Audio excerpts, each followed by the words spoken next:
Okay, everything's nice and straight in here. Okay, can you pull the door open a little more? Right? Yeah. Okay. Did you get the mate down? I'm going to pull it now.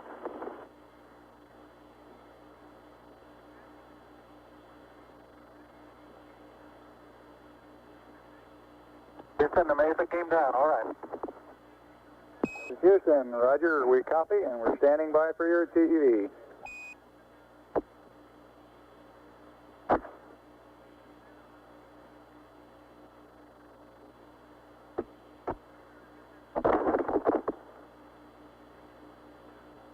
Houston, this is Neil, radio check.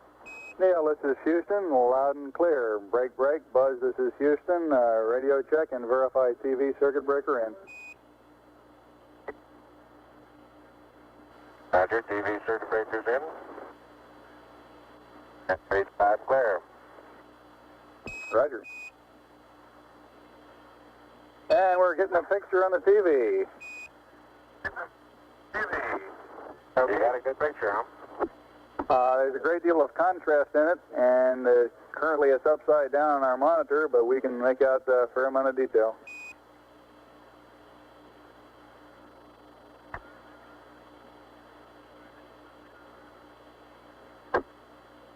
Okay, would you verify the position, the opening I ought to have on the camera? Stand by.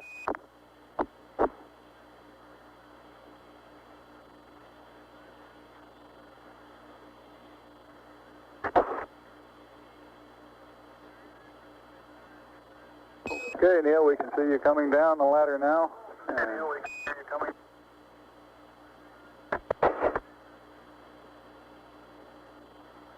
Okay, I just checked getting back up to that first step. That isn't collapsed too far, but it's adequate to get back up. Roger, we copy. It's a pretty good little jump.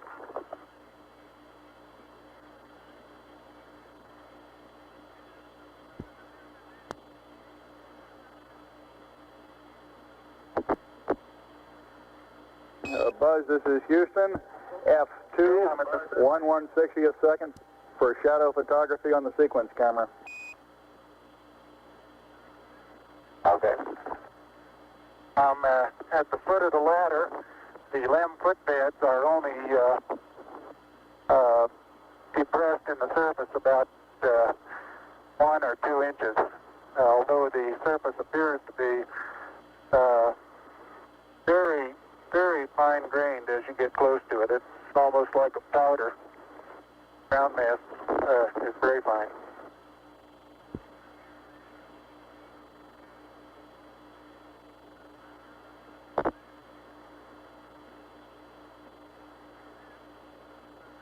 I'm going to step off the LEM now.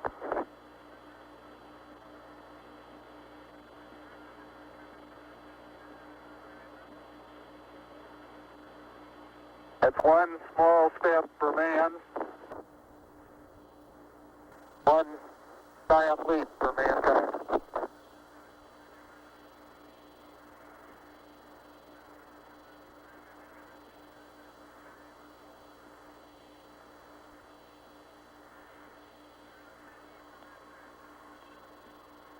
As the surface is fine and powdery, I can pick it up loosely with my toe.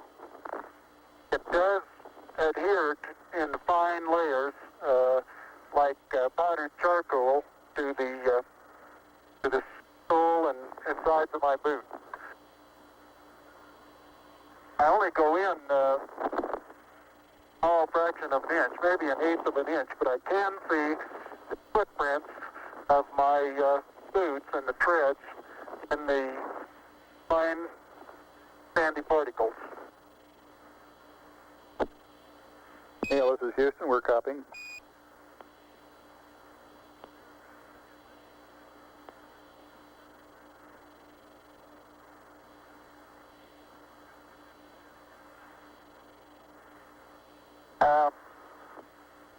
There seems to be no difficulty in moving around as we suspected.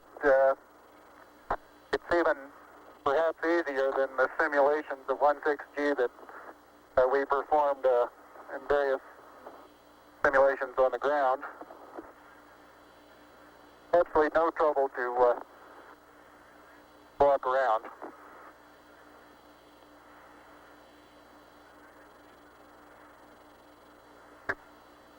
Okay, the descent engine did not leave a crater of any size. It has about 1 foot clearance on the ground. We're essentially on a very level place here. I can see some evidence of rays emanating from the descent engine, but very insignificant amount.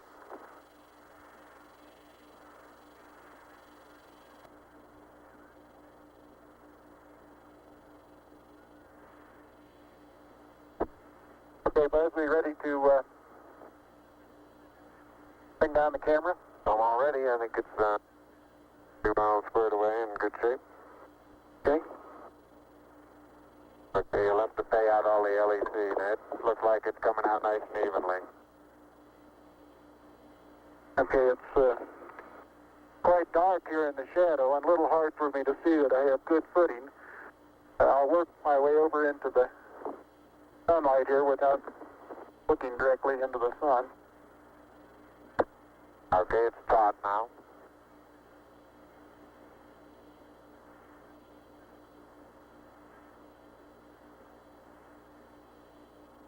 Unofficial time on the first step, 109.2420.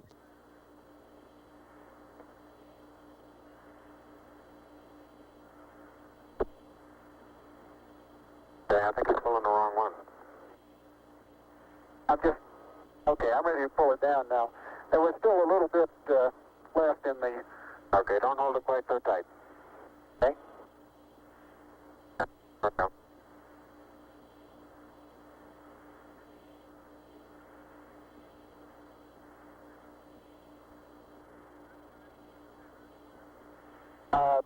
Looking up at the limb, I'm standing directly in the shadow now, looking up at Buzz in the windows.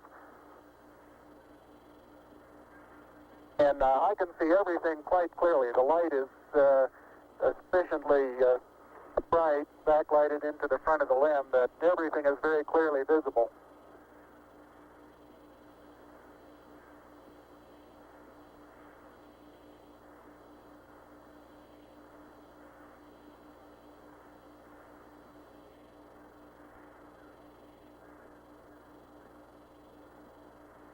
Okay, I'm going to be changing the Okay.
The surgeon says that Camera installed on the RCU bracket. the crew is doing well. Data is good, crew is doing well. And I'm still in the LEC on the secondary stud.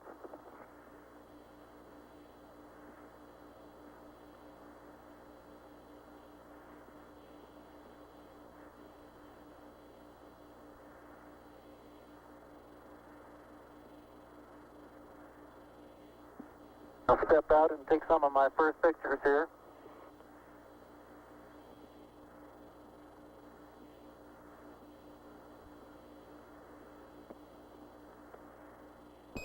Roger, Neil, we're reading you loud and clear. Let's see, getting some pictures and the contingency sample.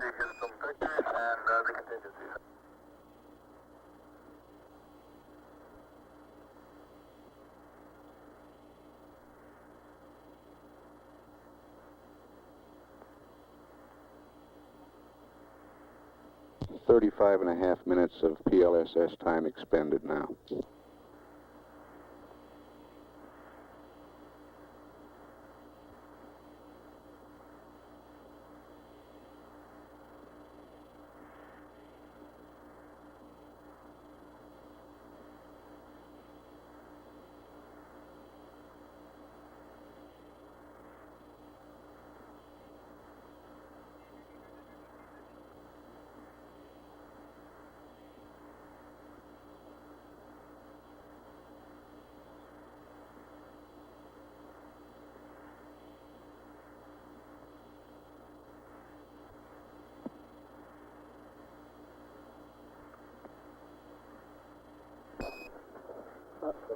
Neil, this is Houston. Did you copy about the contingency sample? Over. All right, you're going to get to that just as soon as I finish these picture series.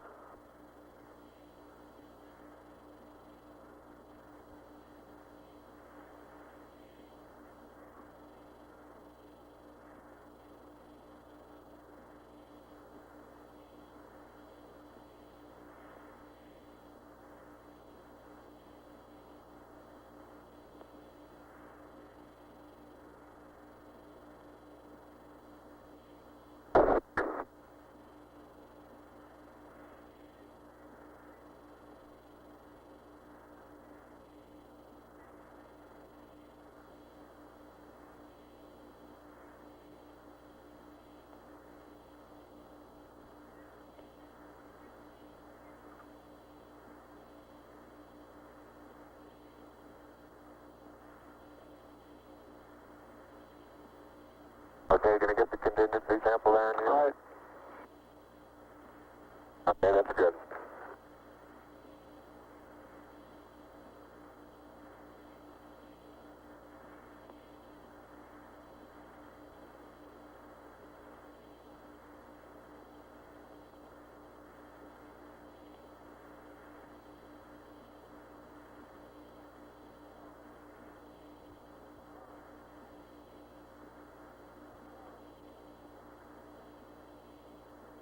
Okay, the contingency sample is down and it's up sample.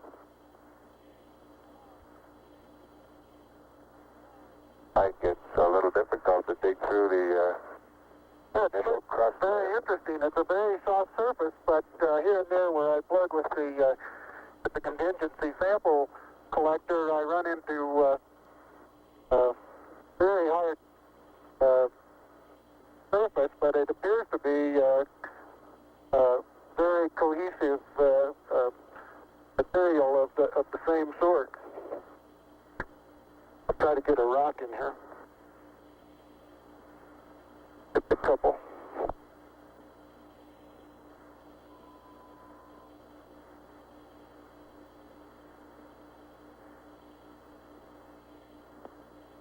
Oh, that looks beautiful from here, Neil. It has a stark beauty all its own. It's like much of the high desert of the United States. It's different, but it's very pretty out here. Be advised that a lot of the rock samples out here, the hard rock samples, have what appear to be vesicles in the surface. Also, I'm looking at one now that appears to have some sort of phenocryst. Houston, roger out.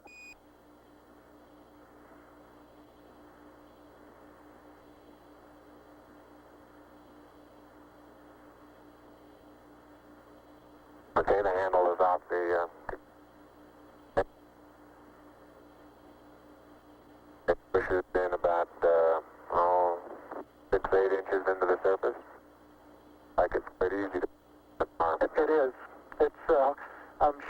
push it in farther, but it's hard for me to bend down farther than that. Now you could throw so You far. can really throw things a long way up here.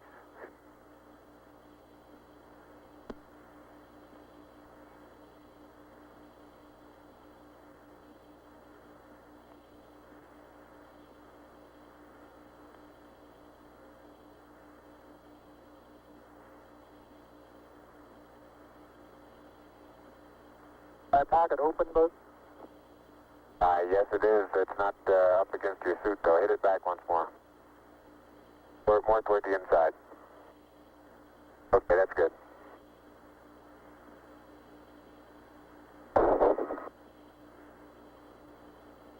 That in the pocket? Yeah, push down.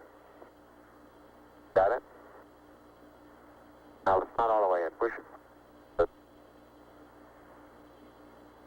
There you go.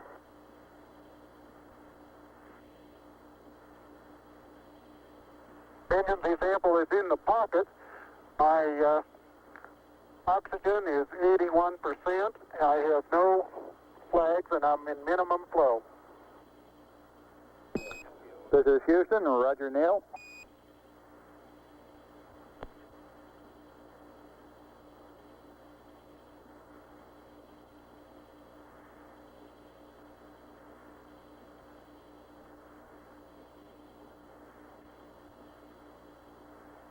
Okay, I got the camera going at 1 frame a second. Okay?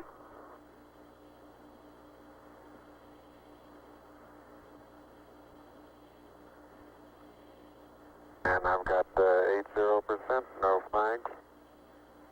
Good.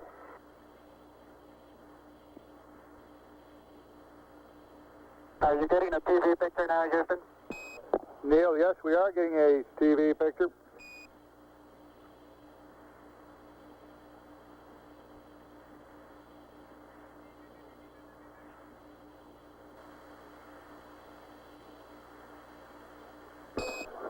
Neil, this is Houston. We're getting a picture. You're not in at the present time. We can see the bag on the LEC being moved by Buzz, though. Here you come into our field of view. Oh, Buzz, let me move that over the edge for you. Okay, ready for me to come out? Yeah, just stand by a second. I'll move this over the handrail.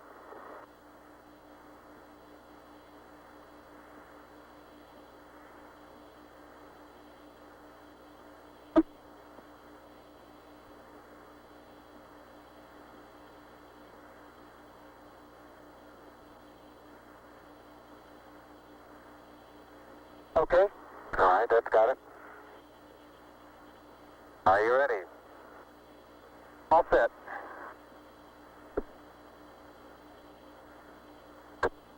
Okay, you saw what difficulties I was having. I'll try to watch your bliss from underneath here.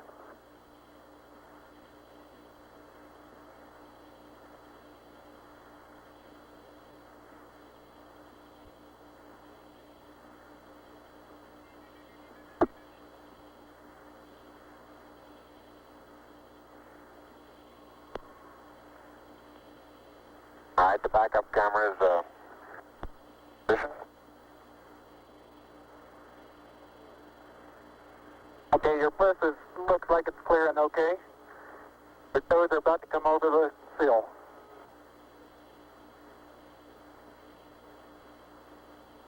Okay, now drop your bliss down. There you go, you're clear. And laterally you're good. Got an inch clearance on top of your bliss.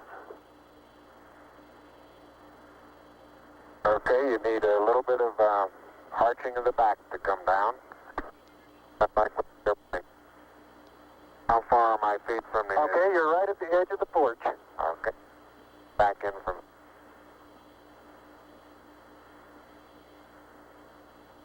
Small little foot movement. Porch. Arching of the back. Moment comes up and clears the bulkhead without any trouble at all. Looks good.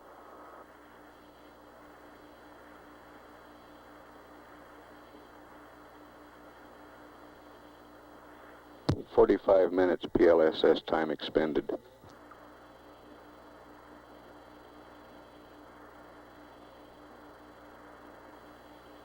Neil, this is Houston. Based on your camera transfer with the LEC, do you foresee any difficulties in SRC transfer over? Difficulties in SR. Negative. That's the sample return containers, the rock boxes that Capcom... No, I want to back up and partially close the hatch.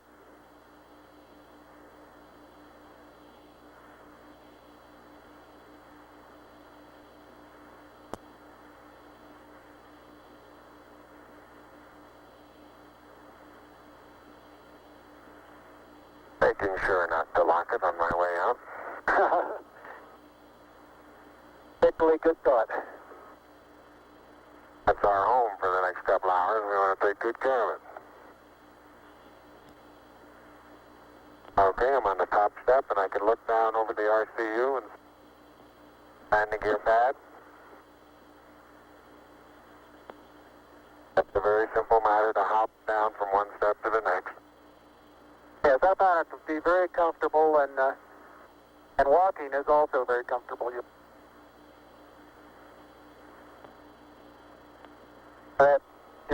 You've got 3 more steps and then a long one.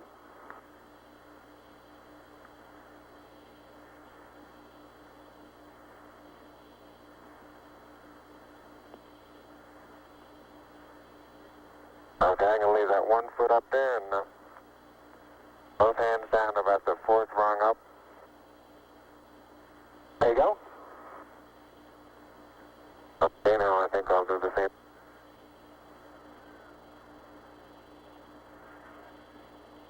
A little more.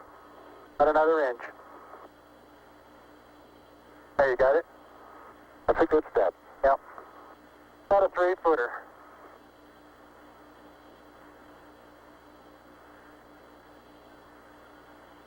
Beautiful view. Isn't that something? Magnificent sight out here. Magnificent desolation.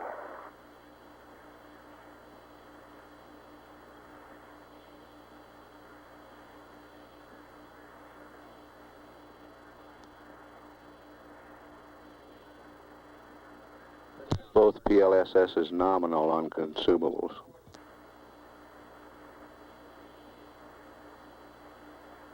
Looks like the secondary strut. Have little thermal effects on it right here, Neil. Yeah, I noticed that. Seems to be the worst, although similar effects are on all around. It's very, very fine powder, isn't it? Isn't it fine? Right in this area, I don't think there's much of any, but fine powder. Some clouds together, and it's hard to tell whether it's a clod or a rock. Notice how you can pick it out. Yeah, and it bounces, and then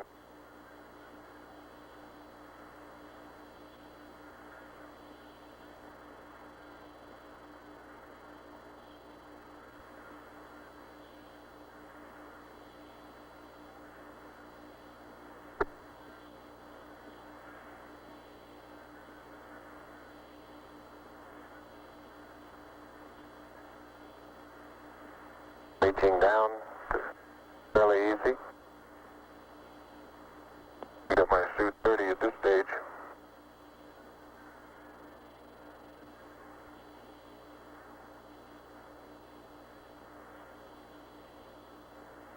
The mass of the backpack does have some effect in inertia.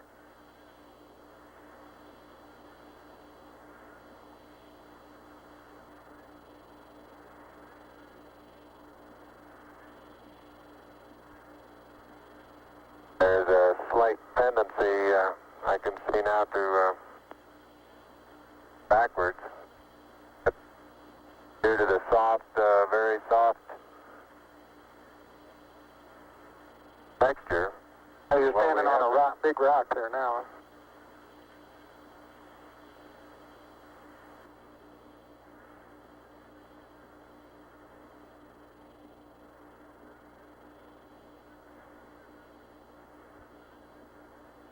Patcher didn't. No, it didn't. Absolute no crater there at all from the engine. No. I wonder if that right under the engine is where probe might hit. I'd like that. Yeah, I think that's a good representation of our sideward velocity of touchdown. That folded the probe. I'll see that probe over on the minus Y strut. Broken off and bent back up. That did, didn't it?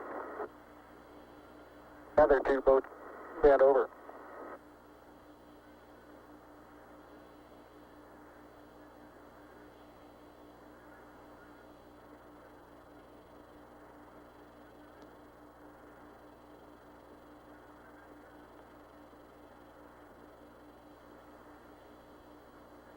Can't say too much for the visibility right here without the visor up. Pretty dark. It looks like there's a surface of a flat rounded rock.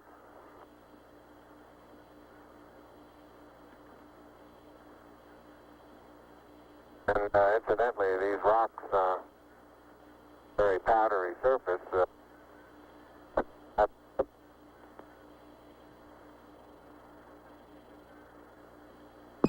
Say again, please, Buzz. You're cutting out.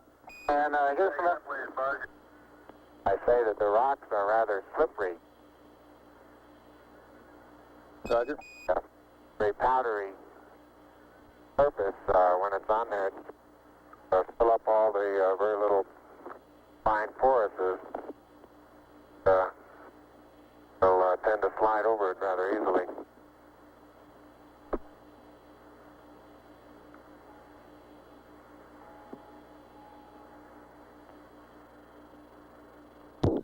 Neil Armstrong getting ready to move the TV camera now out to its panorama position. Traction seems quite good. Particular area.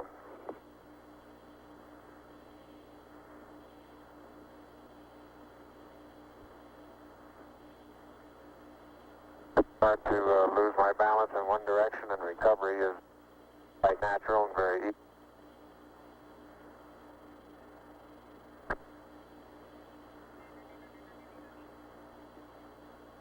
And moving arms around, Jack doesn't off the surface. Not quite that light-footed. And I have the insulation off the Mesa now. The Mesa seems to be in good shape. You have to be careful that you're leaning in the direction you want to go, otherwise you slightly inebriate. In other words, you have to cross your foot over to stay underneath where your center of mass is.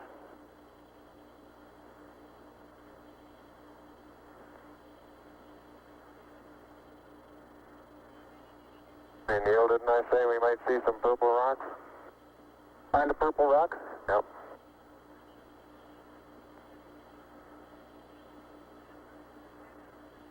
Very small, sparkly fragments are rock. They're reflecting sun in places. That would make a first guess at some sort of biotite.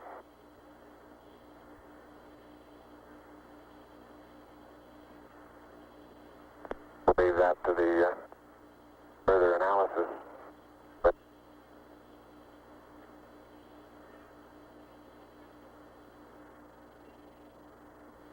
soil compacts underneath.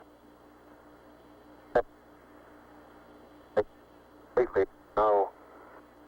You don't sink down more than a quarter of an inch.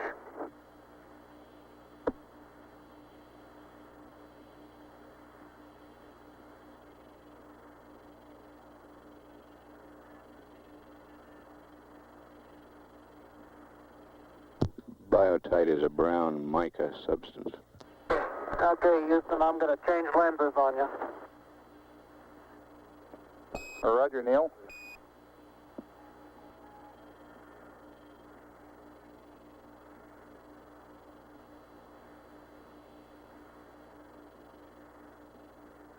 Life support consumables still looking good.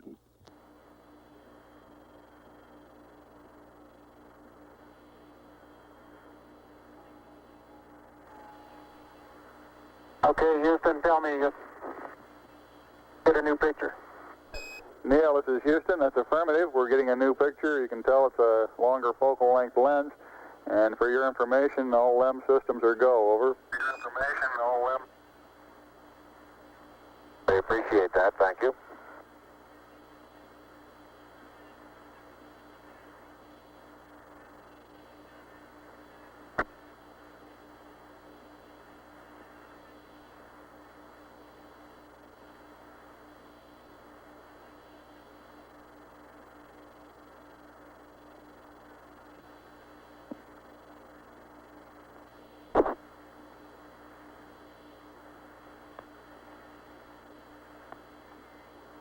Is now unveiling the plaque that is.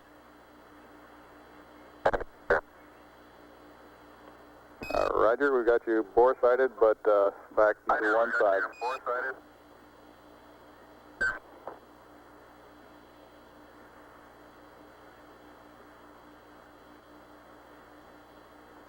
For those who haven't read the plaque, we'll read the plaque that's on the front landing gear of this LEM. There's two hemispheres, one showing each of the two hemispheres of Earth. Underneath it says, "Dear men from the planet Earth, first set foot upon the moon, July 1969 AD. We came in peace for all mankind." It has the crew members' signatures and the signature of the President of the United States.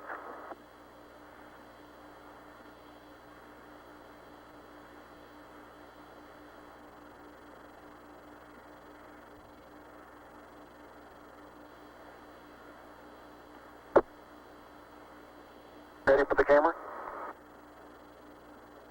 I'll get it. No, you're taking TV on him. Touch the LEC there.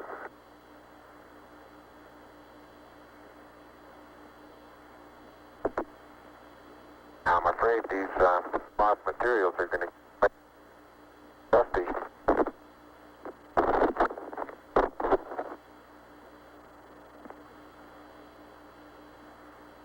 The surface material, powdery. I don't know how good your lens is, but if you can touches, like gloves.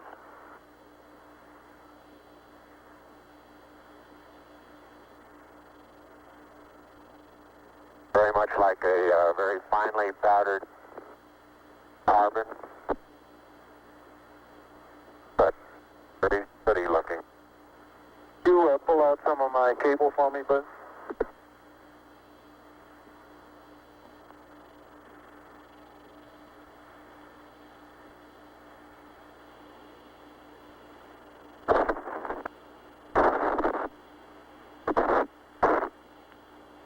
Houston, how close are you able to get things in focus?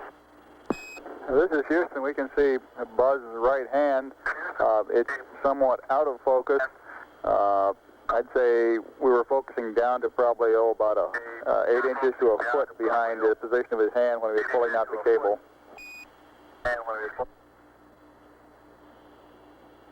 Okay, how's the temperature looking there? Temperature of the camera is showing cold. I'm a little cool. I think I'll take.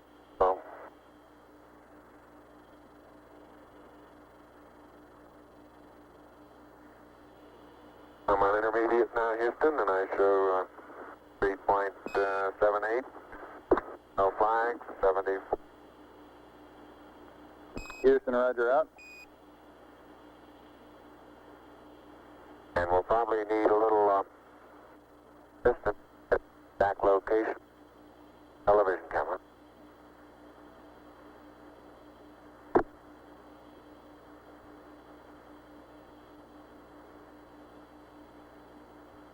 And Neil, look at the minus Y strut. Your direction of travel there. Traveling from right to left. Right. So this one over here underneath the methane engine where the probe first hit. Minus my probe first hit. I got plenty of cable. You got plenty more.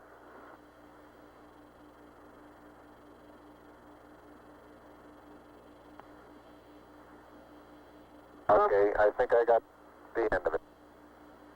Something interesting in the bottom of this little crater here. Maybe. Keep going. We got a lot more. Okay. Getting a little harder to pull out here.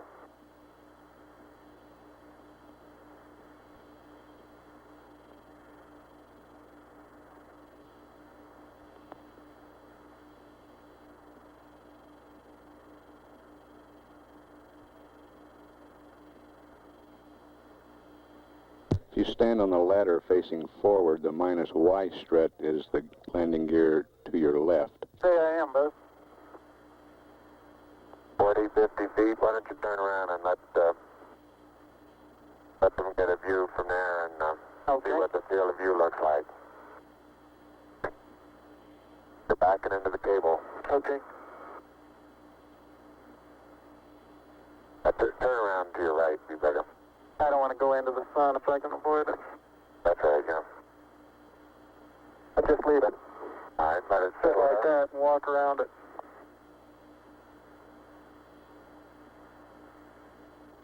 Houston, how's that field of view going to be?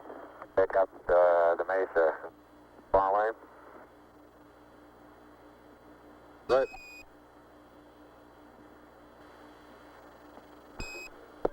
Neil, this is Houston. The field of view is okay. We'd like you to aim it a little bit more to the right, over.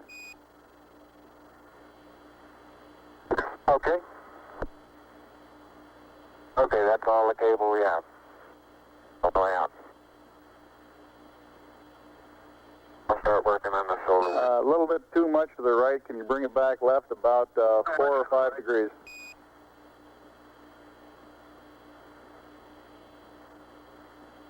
Okay, that looks good, Neil. Hey, that looks good, Neil. Okay, now, think I ought to be farther away or closer? Can't get too much further away. Let's try it like that for a while. I'll get a couple panoramas with it here. Roger, you look okay as far as distance goes, Neil, and we'll line you up again when you finish the panorama. You're going too fast on the panorama sweep. You're going to have to stop for... I haven't stopped. I haven't set it down yet. That's the first picture in the panorama. Right there. Roger.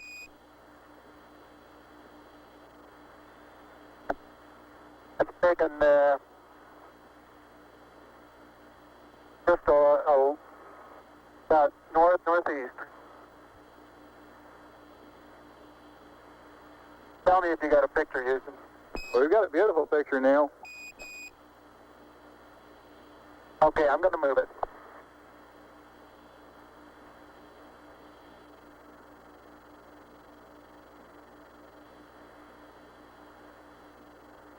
Okay, there's another good one.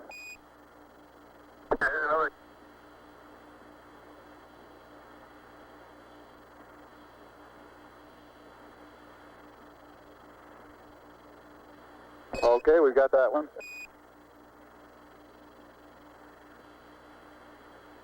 Okay, now this one's right down sun, straight west. And I want to know if you can see an angular rock in the foreground. Roger, we have a large angular rock in the foreground, and it looks like a much smaller rock a couple of inches to the left of it, over. Right, and then on beyond it about 10 feet is an even larger rock that's very rounded.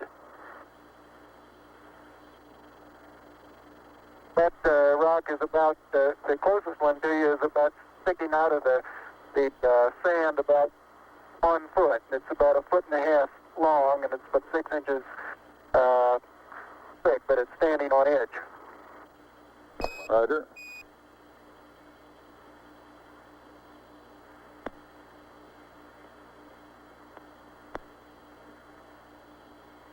Okay, Neil, I've got the table out. The bag deployed. We got this view, Neil.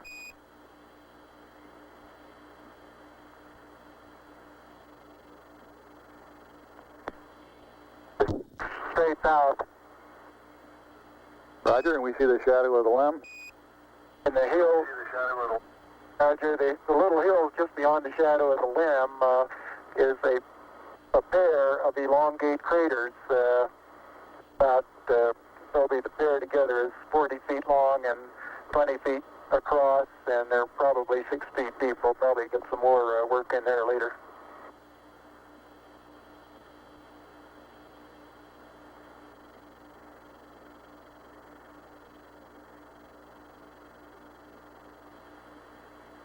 Roger, and we see Buzz going about his work. How's that for a final? For a final orientation, we'd like it to come left about 5 degrees, over.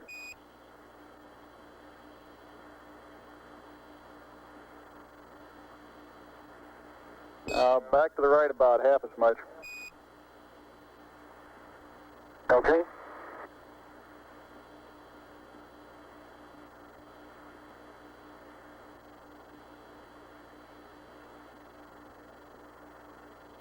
Okay, that looks good there, Neil. Yeah, it looks good there. Okay.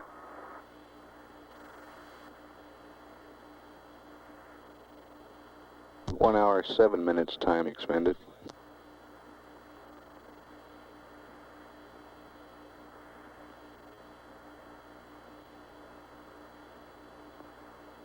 Okay, you can make a mark, Houston. Roger, slow in.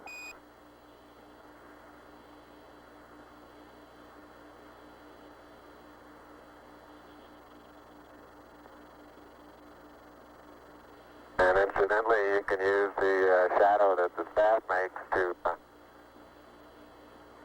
assist you in getting it perpendicular.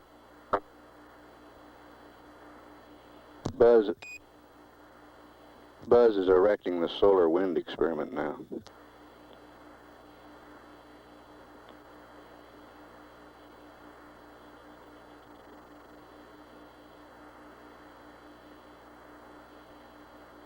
Some of these small depressions big soft, and you tend to think, oh, maybe 2 or 3 inches.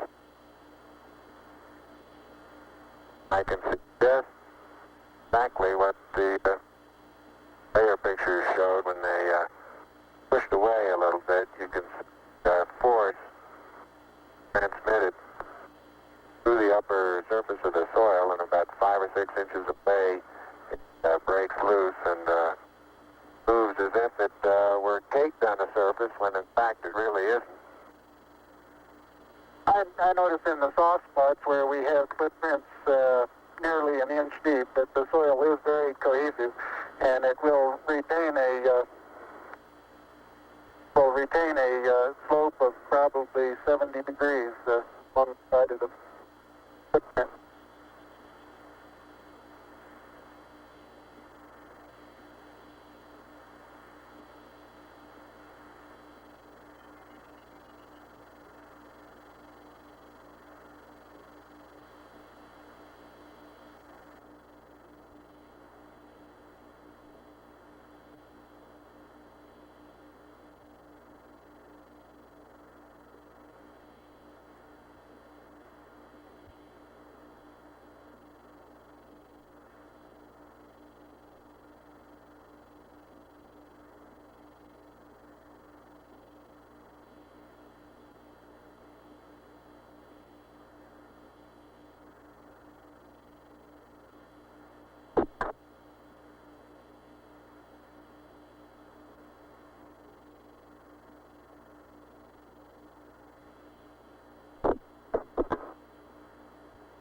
All limb systems still looking good.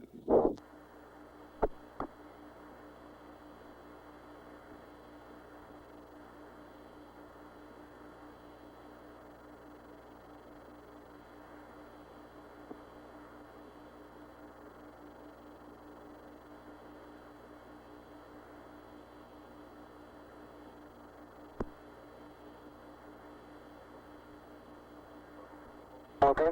Yeah, I think that's nice.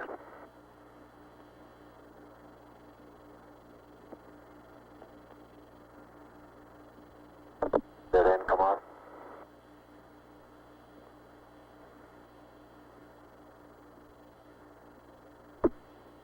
Going to get the camera.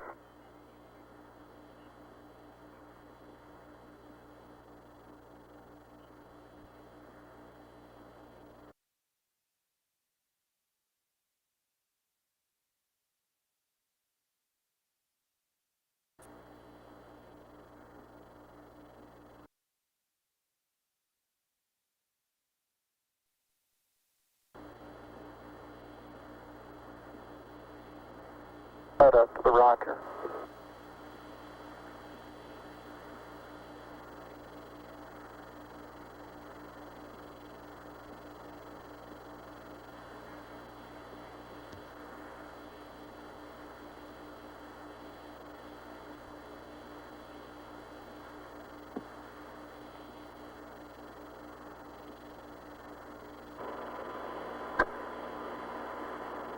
Okay, you'll have to extend that one.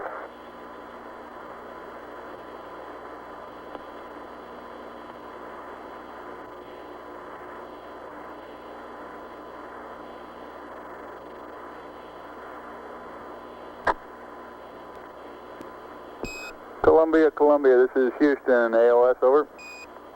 Houston, ALS, over.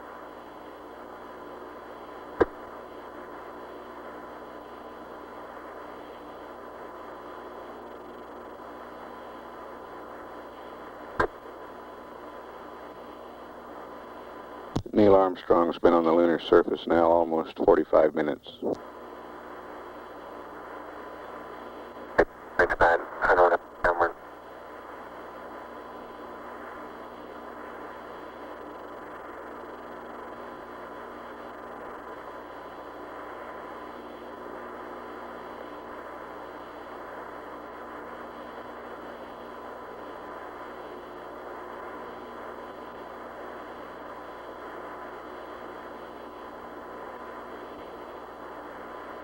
Houston, Columbia on the high gain, over.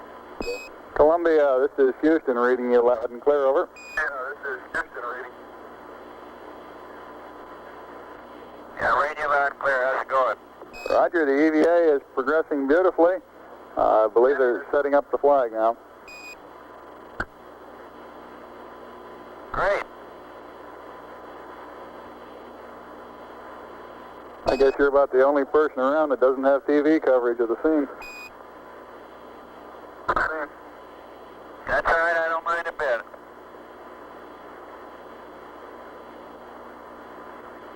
How is the quality of the TV? Oh, it's beautiful, Mike. It really is. Oh, geez, that's great. Is the lighting halfway decent? Yes, indeed. They've got the flag up now, and you can see the stars and stripes on the lunar Flag surface. up now, and you can see the stars and stripes on the lunar surface. Beautiful, just beautiful.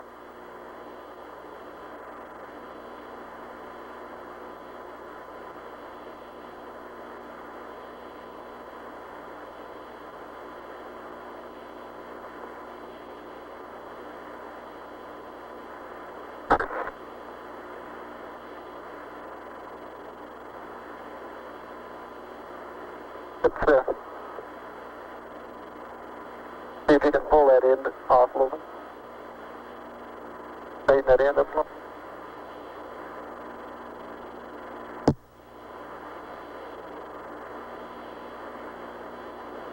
It won't go up.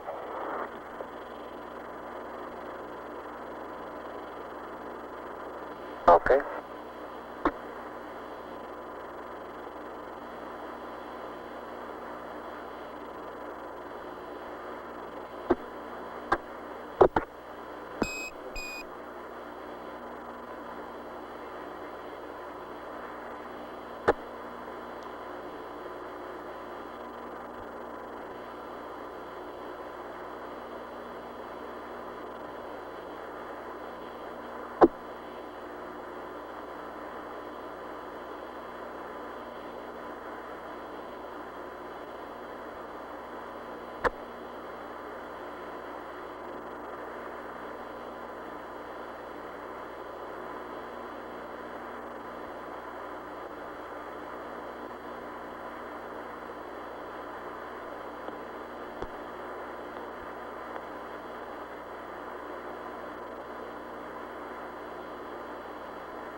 Neil, this is Houston, radio check, over. All right, you're Houston, loud and clear. Roger out. Loud and clear, Houston. Roger, Buzz.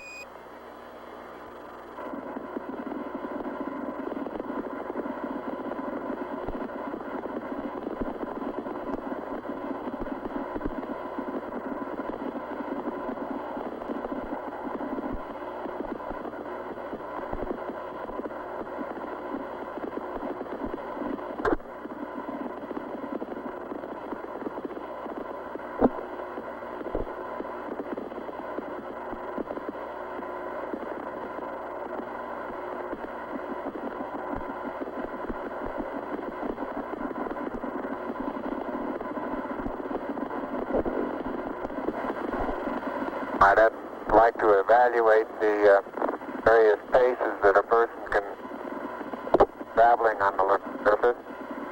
I believe I'm out of your field of view. Is that right now, Houston? That's affirmative, Buzz.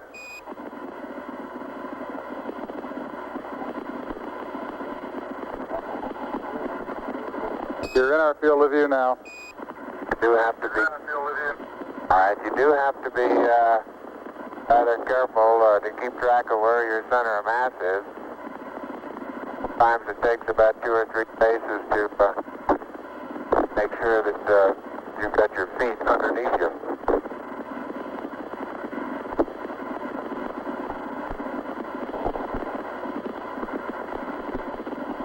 And about 2 or 3 or maybe 4 easy paces can bring you to a fairly smooth stop.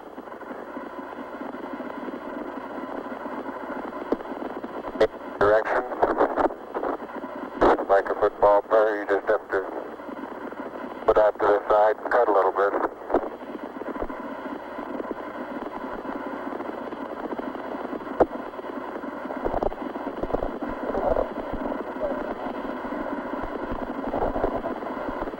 So-called kangaroo hop does work, but it seems your forward ability is not quite as good as it is in the conventional, more conventional one foot after another.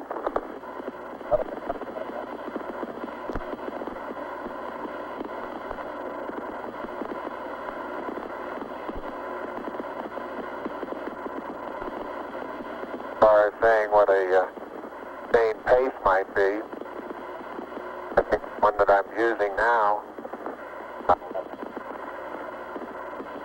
would get rather tiring after several hundred.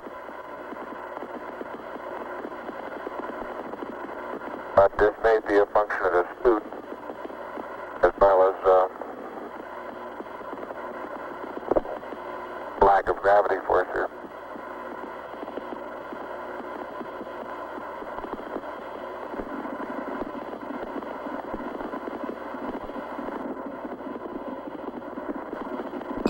Tranquility Base, this is Houston. Could we get both of you on the camera for a minute, please?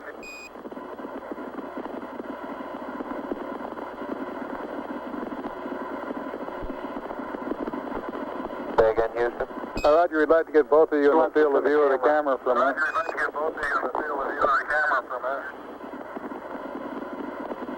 Neil and Buzz, the President of the United States is in his office now and would like to say a few words to you, over.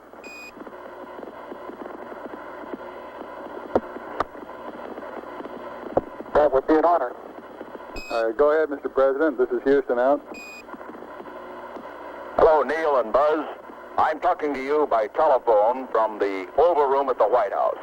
And this certainly has to be the most historic telephone call ever made. I just can't tell you how proud we all are of what you do. For every American, this has to be the proudest day of our lives. And for people all over the world, I am sure they too join with Americans in recognizing what an immense feat this is. Because of what you have done, the heavens have become a part of man's world.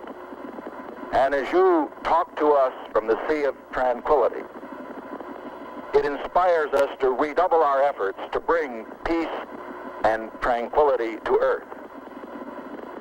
For one priceless moment, in the whole history of man, all the people on this earth are truly one. One in their pride in what you have done, and one in our prayers that you will return safely to earth.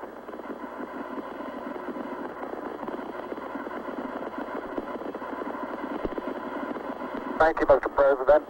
It's a great honor and privilege for us to be here representing not only the United States, but men of peace of all nations, men with interest and a curiosity, and men with a vision for the future.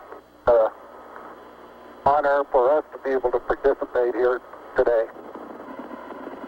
And thank you very much, and I look forward, all of us look forward to seeing you on the Hornet on Thursday.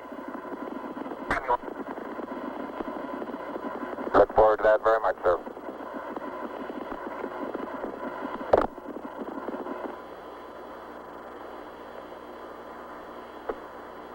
Columbia, Columbia, this is Houston, over.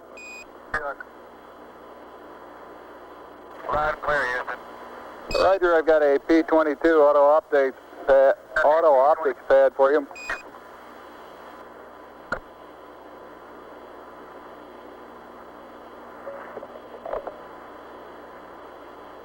Roger, go ahead. Roger, P-22, landmark ID, LEM, T1 1102656, T2 1103206, 3 miles south.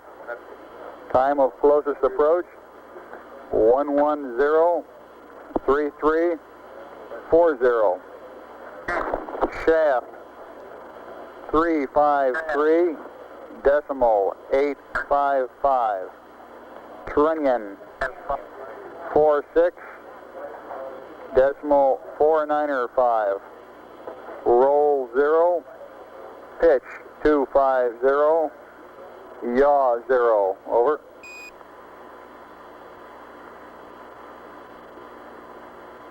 Roger, thank you. Read back now required. Roger, out.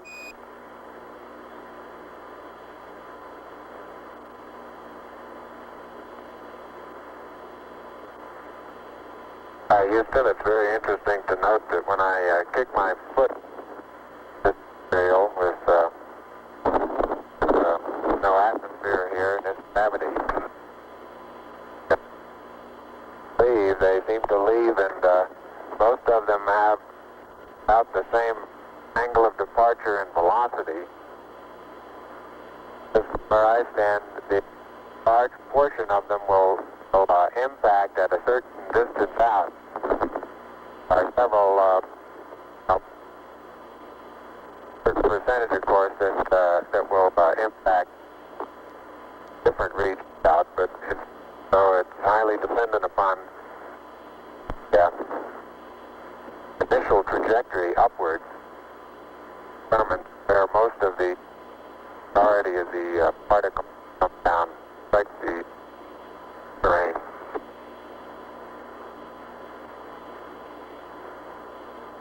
Roger, Buzz, and break, Columbia, this is Houston. When you track out of high gain antenna limits, request Omni Delta, over.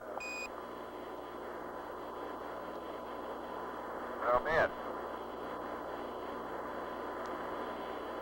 I've noticed several times in going from the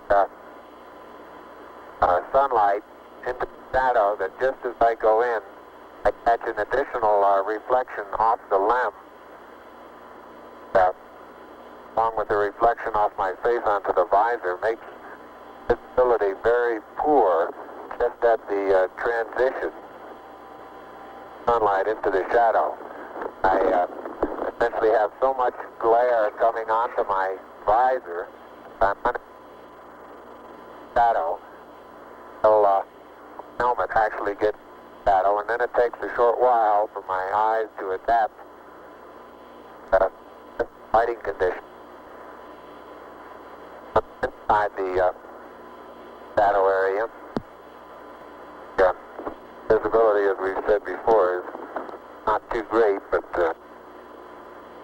both visors up, we can certainly get what sort of footprints we have and the minimal condition of the soil.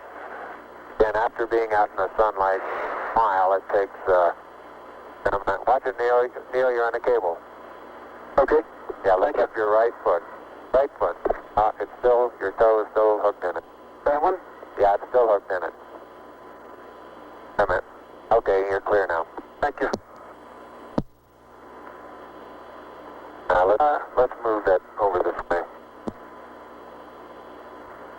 Neil Armstrong has the scoop for the bulk sample collection.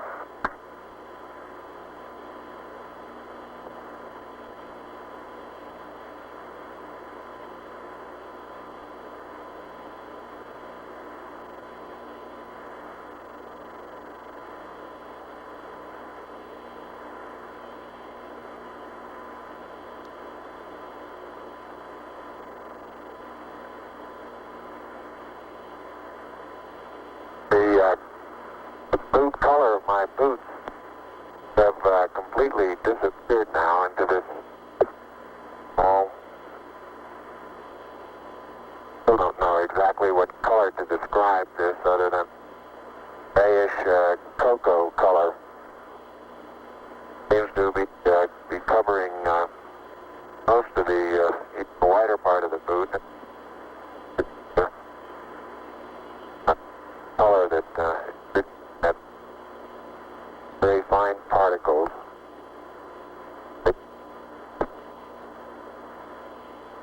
Buzz, this is Houston. You're cutting out on the end of your transmission. Can you speak a little more closely into your microphone, over? Roger, I'll try that. Beautiful. Now I had that one inside my mouth that time. Sounded a little wet. A little wet.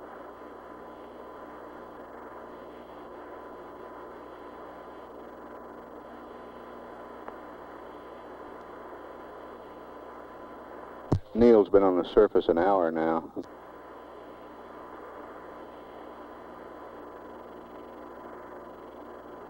Buzz, not quite 20 minutes less than that.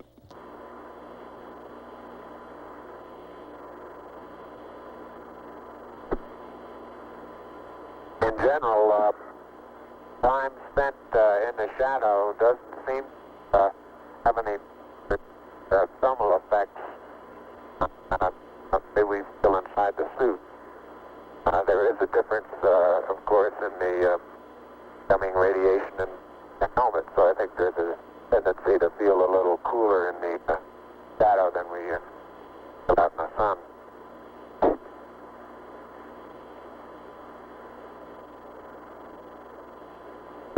Columbia, this is Houston, over. Columbia, this is Houston, over.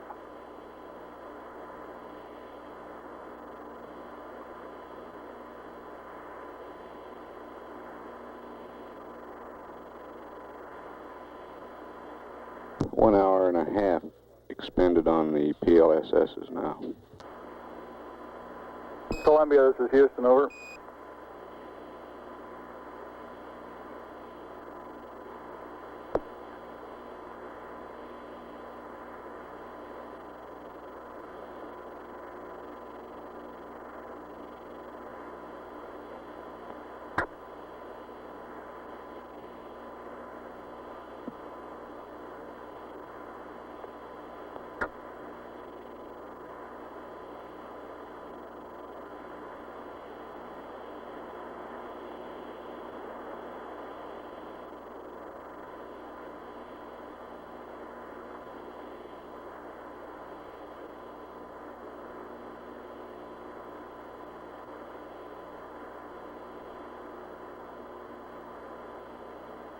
Columbia, this is Houston, over.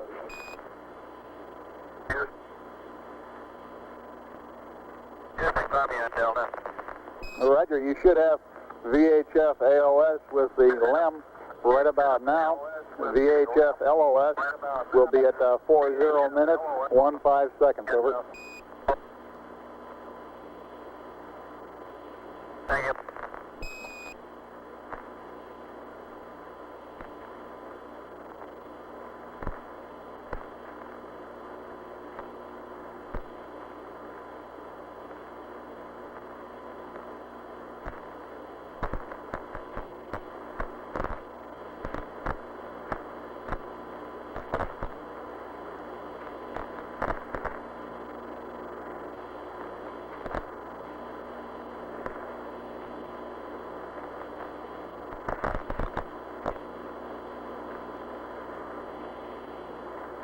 Heart rates on both crewmen averaging between 90 and 100. Flight surgeon reports they're right on the predicted number of the BTU units expended in energy of work. And he thinks they're in great shape. If I look around the area, the contrast in general is comes about completely by virtue of the shadows. Almost deep. Looking down sun, zero phase, very light colored gray, light gray colored, like the halo around my own shadow, around the shadow of my helmet.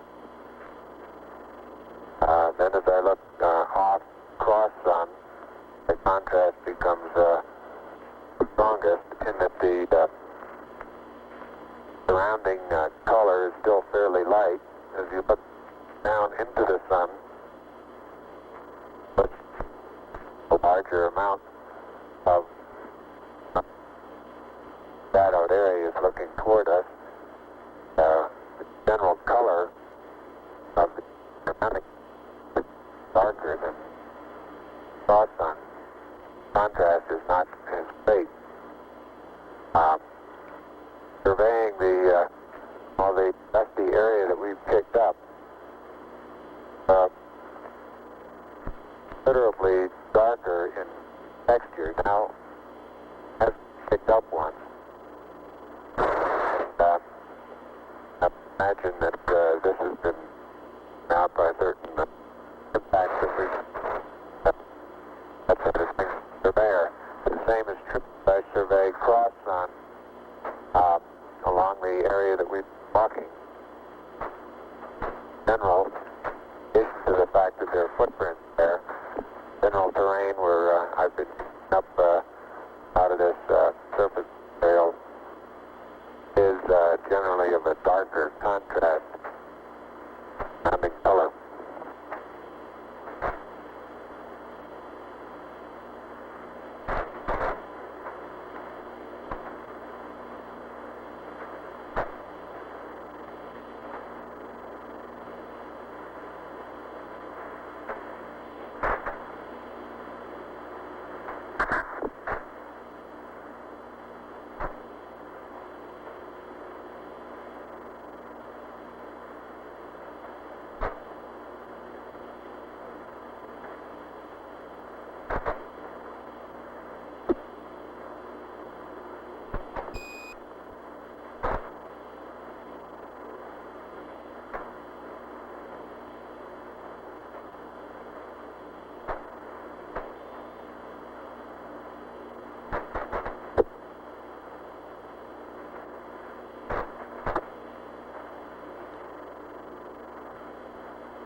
You can see Neil Armstrong bringing scoop. The ram I'll be taking is about 30 to 40 feet out the bus. But Say again which strut, please, Buzz. So it seems the plus V strut. Roger. And, right in this area there are two craters. The one that's right in front of me now as I look off in about the 11 o'clock position from spacecraft, about 30 to 35 feet across, and several rocks and boulders 6, 8 inches across, different sizes.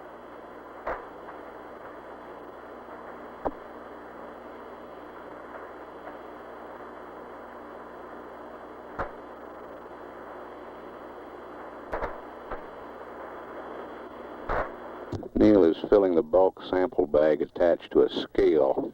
You can see him in the picture. Buzz is behind the limb at the minus Z strut.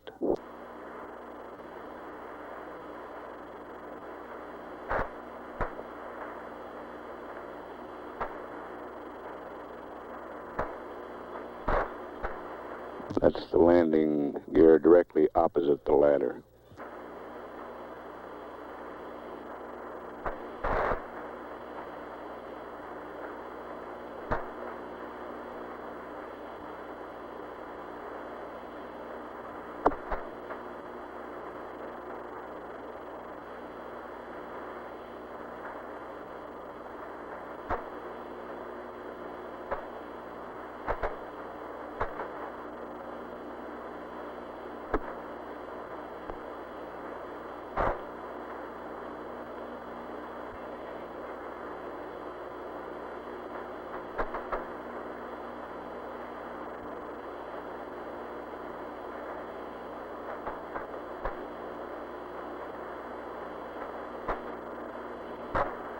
Neil's been on the surface about an hour and 10 minutes now.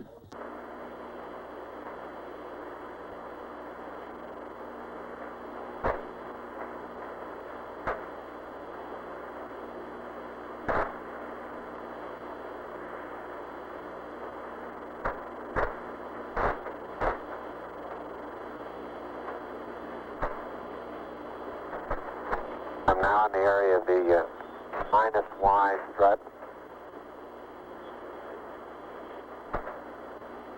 Taking some second photograph.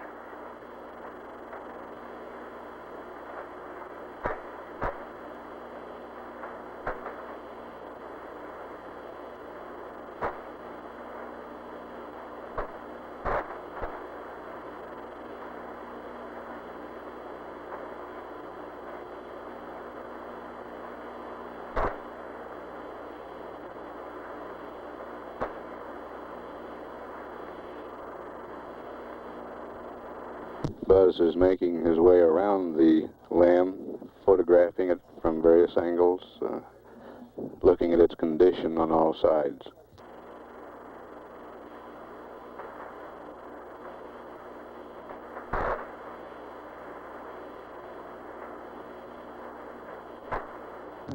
Neil's still occupied with the bulk sample.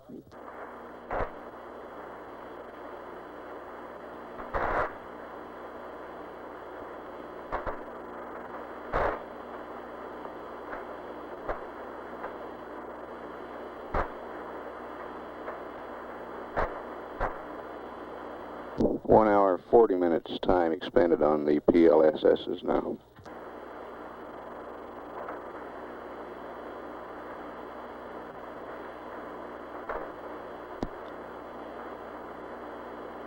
How's the bulk sample coming, Neil? Bulk sample is just being sealed.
And Columbia, this is Houston. While I'm talking to you, LOS will be at 111 19er 31.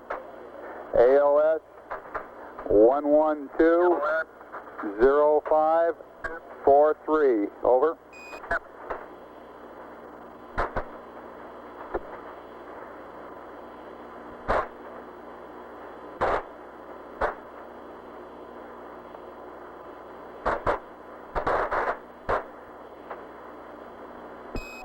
Columbia, this is Houston. Did you copy LOS, AOS times? Over. Copy.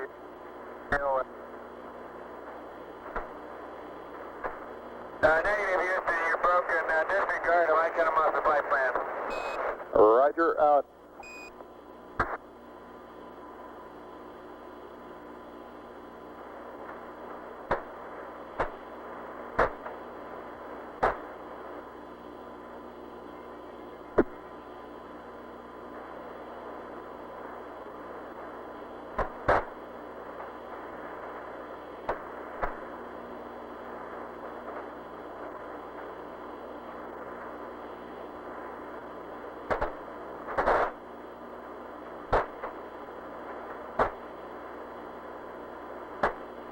The exhaust deflector that's mounted on quad 1 seems to be a good bit more wrinkled right now on quad 4. You're breaking up again, Buzz. Breaking up again, Buzz. I say the jet deflector that's mounted on quad 4 seems to be, the surface of it seems to be more wrinkled than the one that's on quad 1.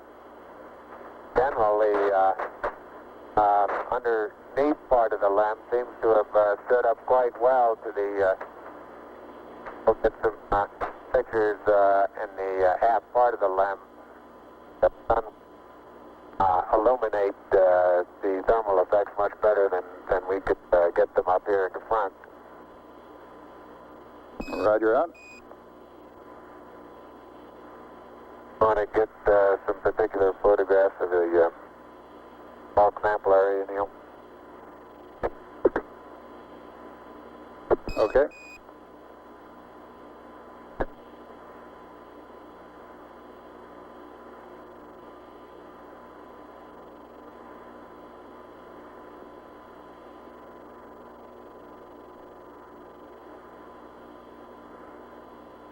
And Houston, Buzz here. I'm showing 3.78 SI.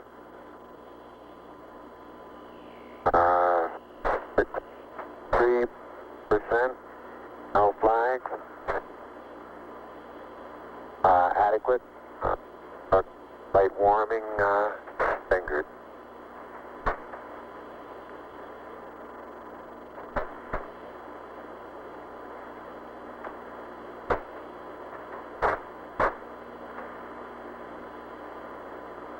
Roger, and Neil has 66%, O2, no flags, minimum cooling, and the suit pressure is 382. Houston, roger, out.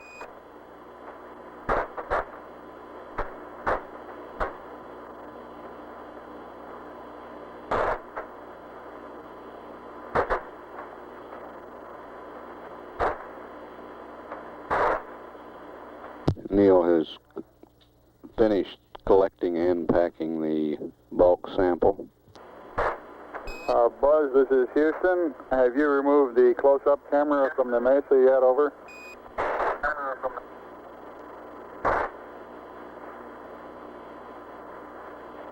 Negative, thank you.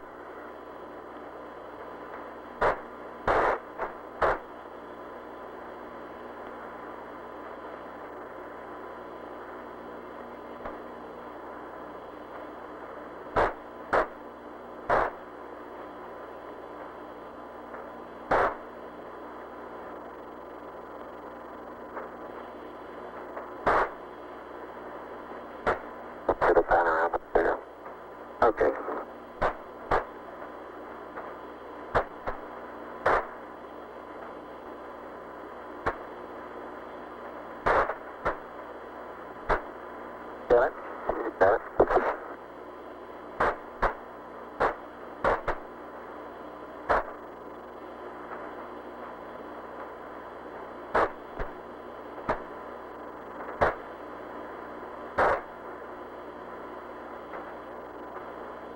Houston, how does our timeline appear to be going? Roger, it looks like you're about a half hour slow on it. We're working on consumables, over. All right.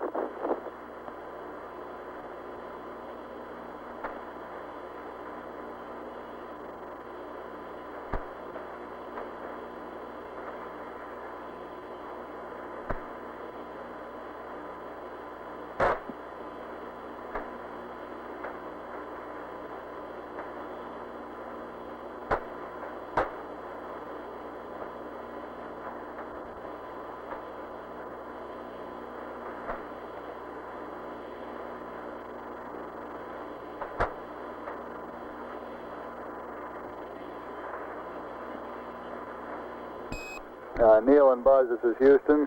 To clarify my last, your consumables are in good shape at this time. The 30-minute reference was with respect to the nominal timeline, over. Roger, I understand that.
Neil's been on the surface now slightly over an hour and 20 minutes.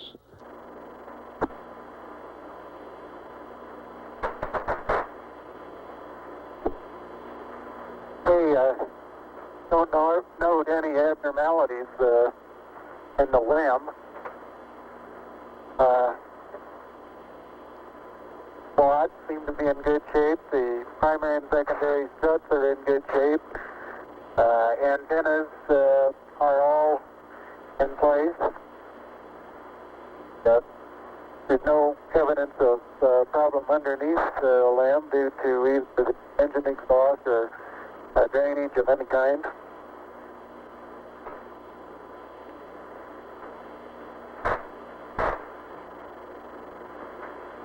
Roger out. It's very surprising, very surprising lack of penetration of all four of the footpads. I'd say if we were to try and determine just how far below the surface they would have penetrated, you'd measure in 2 or 3 inches, wouldn't you say, Neil? At the most, yeah. That fly strut there is probably even less than that.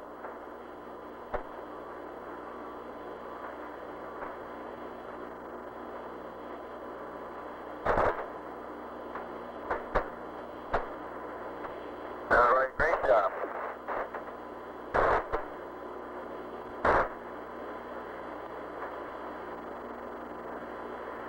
I get a picture of the bus-wide strut taken from here, the descent stage, and I think we'll be able to see a little bit better what the ripple effects are. Seem to be quite minimal.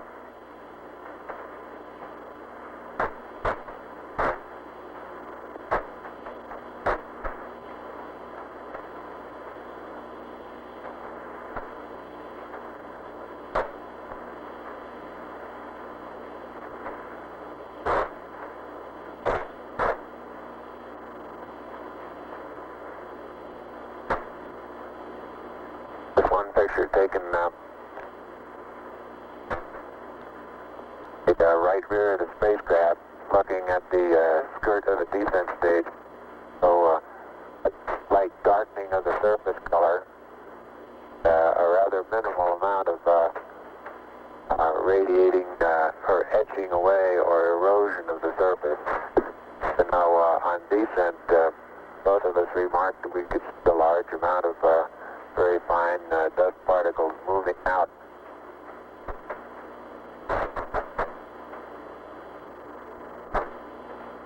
It was reported beforehand that we would probably see an outgassing from the surface after actual engine shutdown, but I recall I was unable to verify that.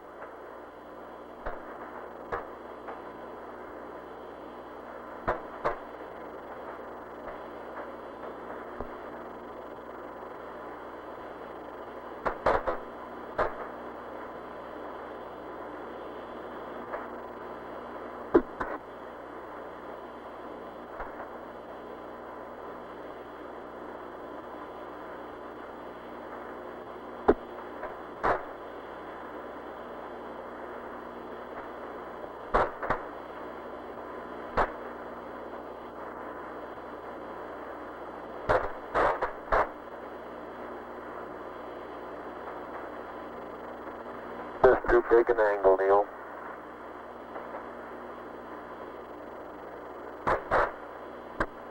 Yep.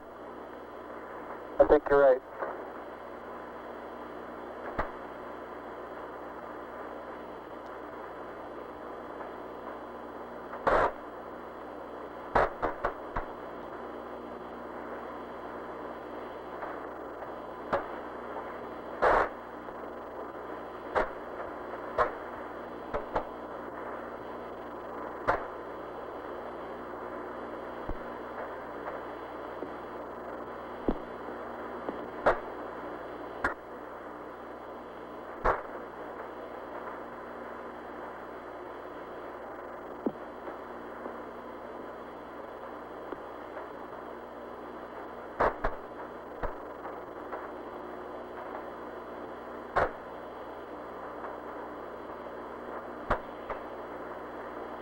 Go back at the minus V strut now.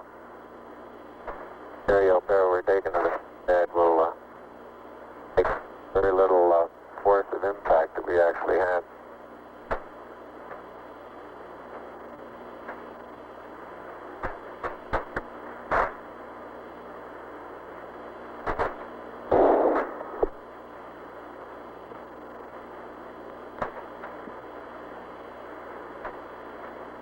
And Neil, if you'll take the camera, I'll okay to work on the SEQ bay. Okay. Columbia, Columbia, this is Houston. I noticed that. Columbia, this is Houston. Go ahead, bud. Okay. Taking some close-up pictures of that, Ron.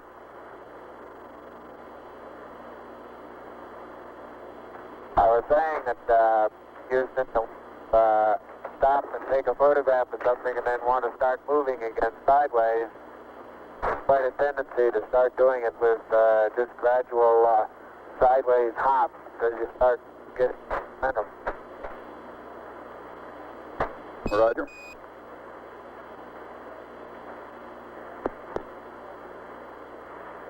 Can you see us underneath the slam over at the SEQ bay, Houston? Yes, indeed, Buzz. We can see your feet sticking out underneath the structure of the LEM descent stage. Okay, I'm just on the other side of the...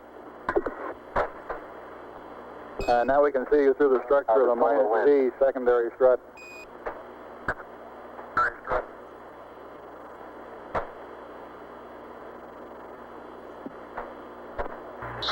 The SEQ bay We don't necessarily need one high gain, but we're going to lose him scientific altogether. experiments to be left on the surface of the moon.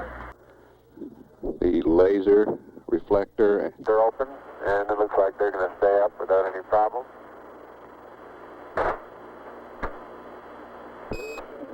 Columbia, Columbia, this is Houston. We're about to lose you on the Omnis. Request high gain antenna. React mode. Pitch 20.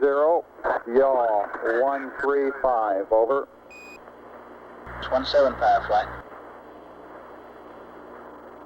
Gonna pick an area, Neil. Make that yaw 175. Columbia, yaw 175 on the high gain. Columbia's locked up on the high gain, Houston. Roger out. Sergeant, full flight. Go flight. How you doing? Good, real fine. They're still working below the predicted curve now. EMU flight. Go ahead, flight. How you doing? We're getting an update here in a minute. I'll get it to you in a second. All right.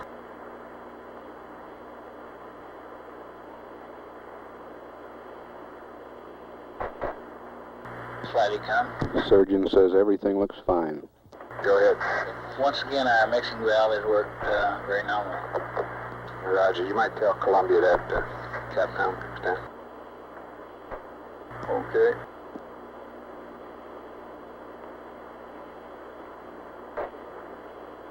Yes. He can if he's watching it. He may not be watching it at the time. An hour and a half of lunar surface time. I'm talking to Ecom. He says that if Columbia is watching it on board, he can see it. Do you think we ought to tell him about it anyway? Over? No, disregard. Roger.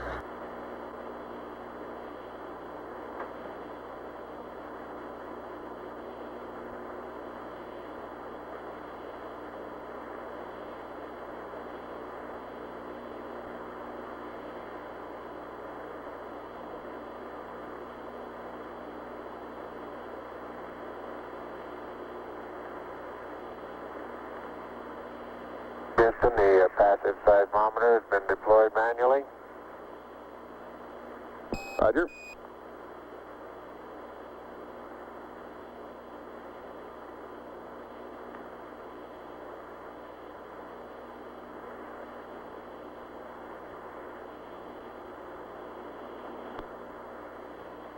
They've been on the portable life support systems for 2 hours now.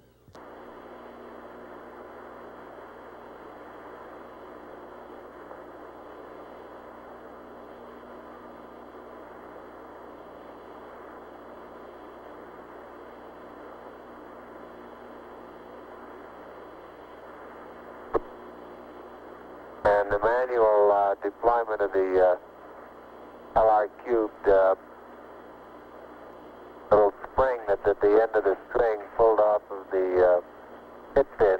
Al, however, I was able to reach up and get hold of the pit fin and pull it loose. So it'll be deployed manually also. Roger.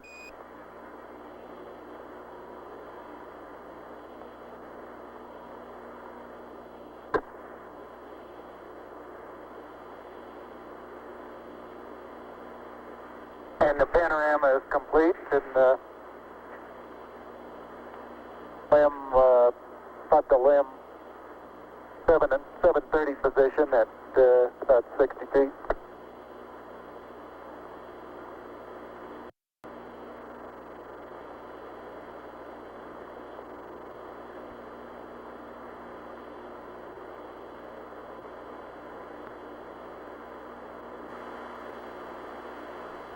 That's Neil Armstrong to the left of the screen. By that. Doors are closed and locked. Roger.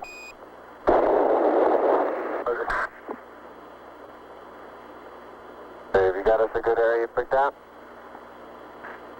Well, I think right out on that rise out there is probably as good as any. FBL, meet guidance, smoker down. Right over here. But probably stay on the high ground there and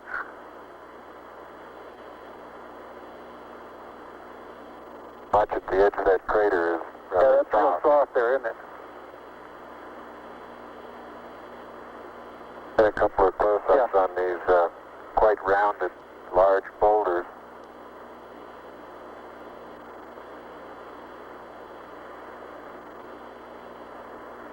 Buzz Aldrin coming into view on the right, carrying the two experiments. About 40 feet out. I'd say out to the end of that next... Well, it's going to be a little difficult to find a good level spot here. Top of that next little ridge there, wouldn't that be a pretty good place?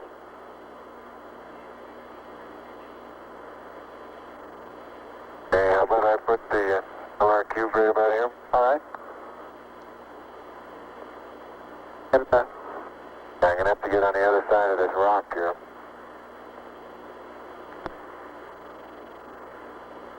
I would go right around that crater to the left there. Isn't that a level spot there? I think this right here is just the level. Okay.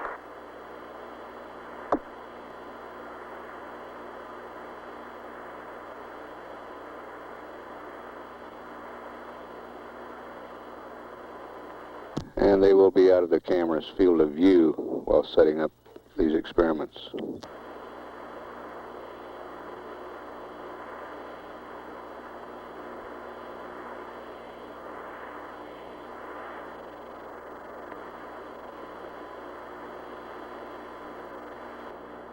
The boulders look like basalt, and they have probably 2% white minerals in them, white crystals.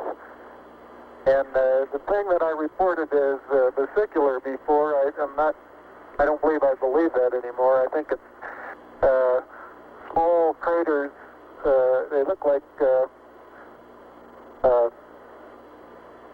little impact craters where BB shot has hit the surface.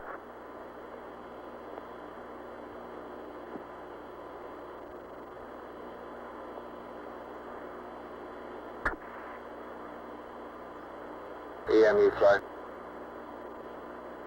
Go ahead, flight. How you doing? Okay, it looks like we recovered a little bit. We've got about 15 minutes, and for the extension should be on the 240. Consumable-wise, how you counting the 240? Where'd you start? The clock up. Are you on the clock up front? Roger. That's the one that was started when he when Buzz hacked his watch. Depressurize the cabin, Roger. We just keep slipping the activities back and projecting our profiles. And the current rate right now is around 15 minutes beyond 240. Okay, and you're going with that clock up there? That's fine.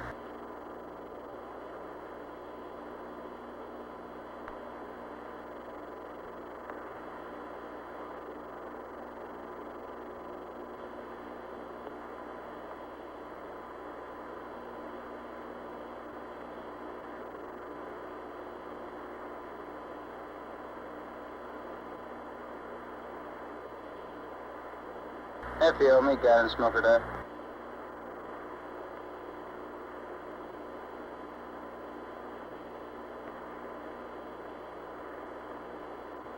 Hi, Houston, I have the seismic experiment flipped over now, and I'm aligning it with the sun. I'm having a little bit of difficulty getting the beef go in the center. Wants to move around and around on the outside. Find any spot, any hole. You're cutting out again, Buzz.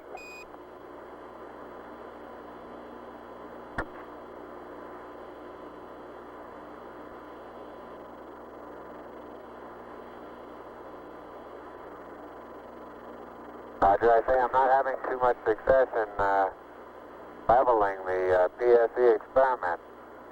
Flight experiments. The main thing is get the ball off the edge. Get what?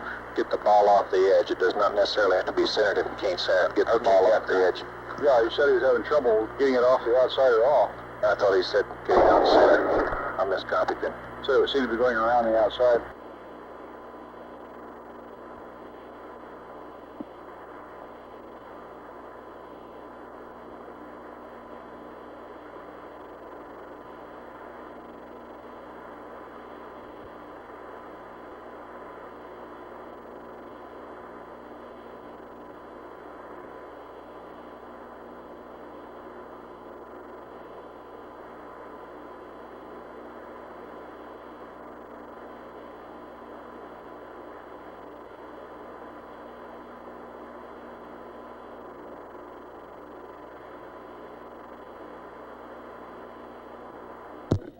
The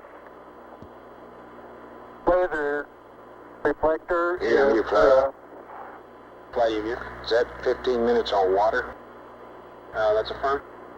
installed and the bubble level.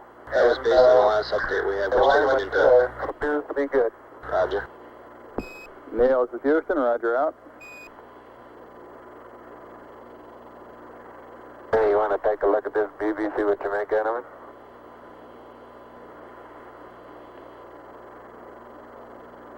I found it pretty hard to get perfectly level too. That baby likes the outside. It won't go on the Experiments, inside. Flight experiments. I think I drowned him out. I think he just said it stays on the outside. The cup is convex now instead of concave. I think you're right. I believe it is. Houston, I don't think there's any hope of using this leveling device to come up with an accurate level. It looks to me as though the cup here that the BB is in is now convex instead of concave, over. Let's have him not to fight it too long a flight. Let's best we can forget it. Roger 11, press on. If you think it looks level by eyeball, go ahead. Okay.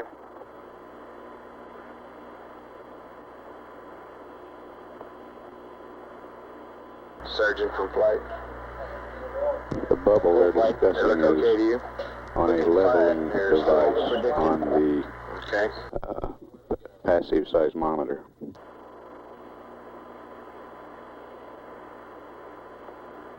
Our rates are still down at a comfortable level.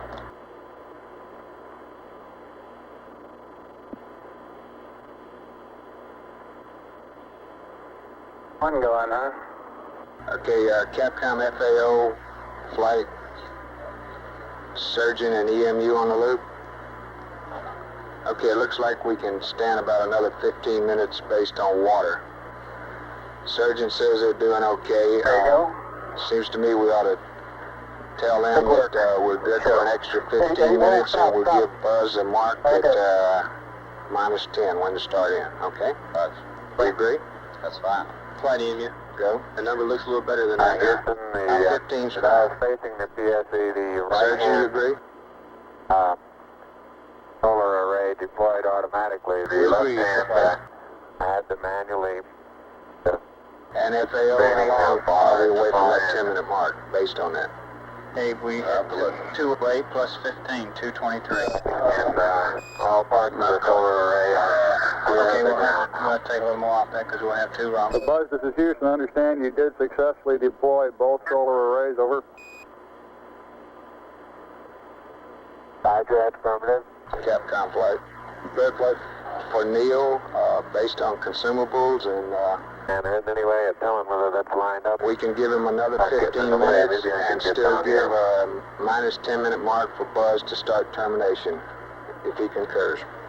Okay, is Neil ahead or behind Buzz on consumables? I think Neil's ahead. Is that right, EMU? Flight EMU?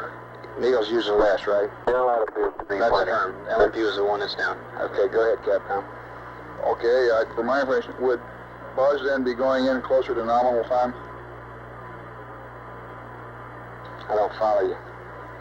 We're going to give the total thing 15 minutes, and we'll still give Buzz a 10-minute -10 mark to start in based on that. All EVA 15 minutes. Yes, if he agrees.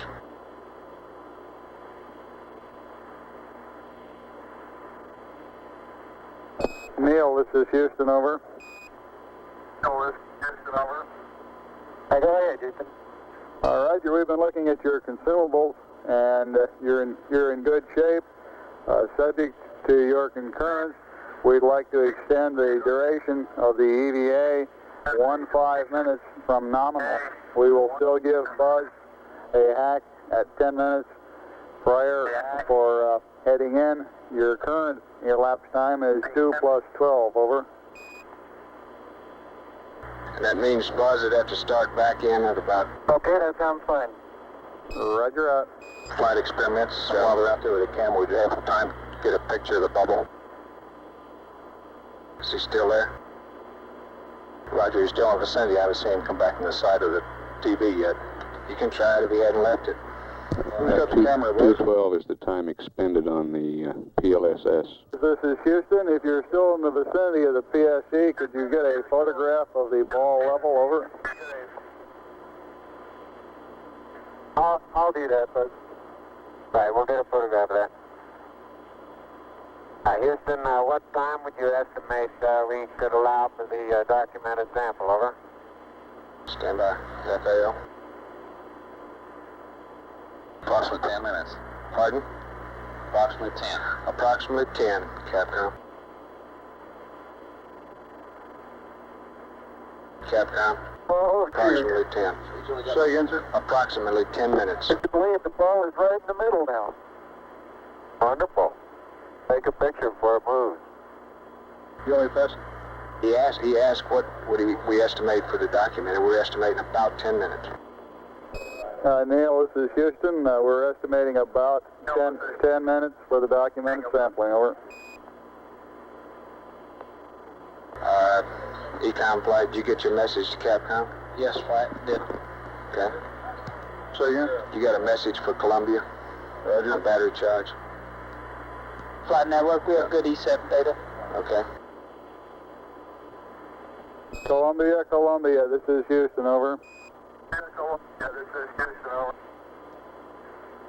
Go ahead, Houston, Columbia. Roger, I'd like you to terminate charging battery Bravo at 111 plus 15. Over.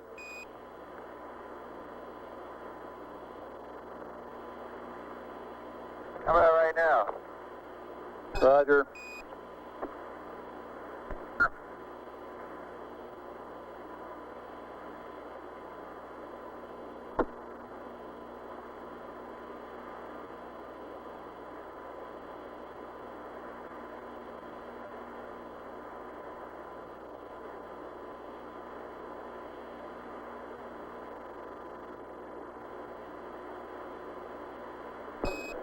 Buzz, this is Houston. You've got about 10 minutes left now prior to commencing your EVA termination activities. Over. Termination activities, over. Roger, I understand.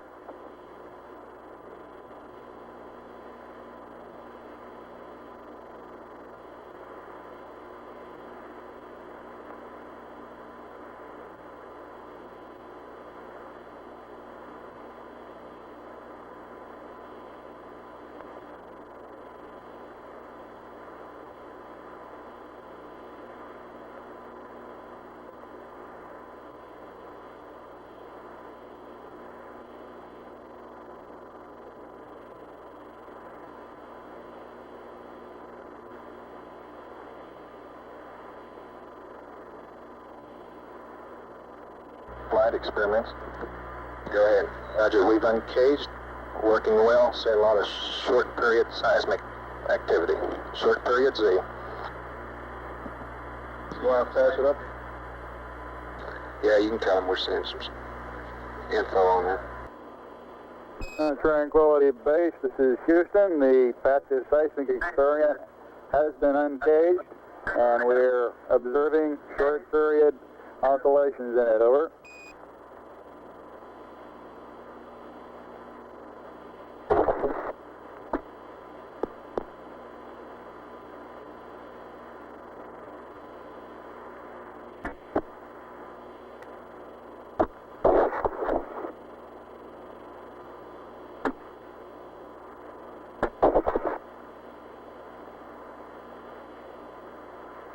Flight EVA, go. Neil Armstrong is on the surface now about an hour and 50 Okay, minutes. so we got to start him in now. He's got 9 minutes. Okay, we're supposed to give him 10 minutes prior to the bottom of the ladder, right? Yeah. Hey, we gave him a 10-minute. Okay. Yeah, but he can utilize that 10 minutes as long as it's at the bottom of the ladder. Yeah, he understands that, right? Okay, yeah, sure.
Ecom flight. Flight econ. Did you get the battery charge off? Yes, the battery charge was terminated and everything looks good for LOS flight. How about you, GMC? Everything looks good, flight. We're good. Roger. Telcom, how are you? We're looking good, flight. In the foreground, Buzz Aldrin is collecting a core tube sample.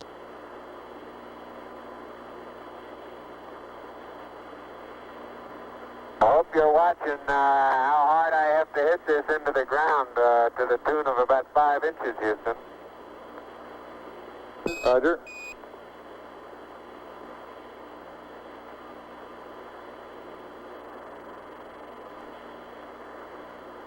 Experiments flight. It almost Two looks core correct. tubes and the solar winds, what you want?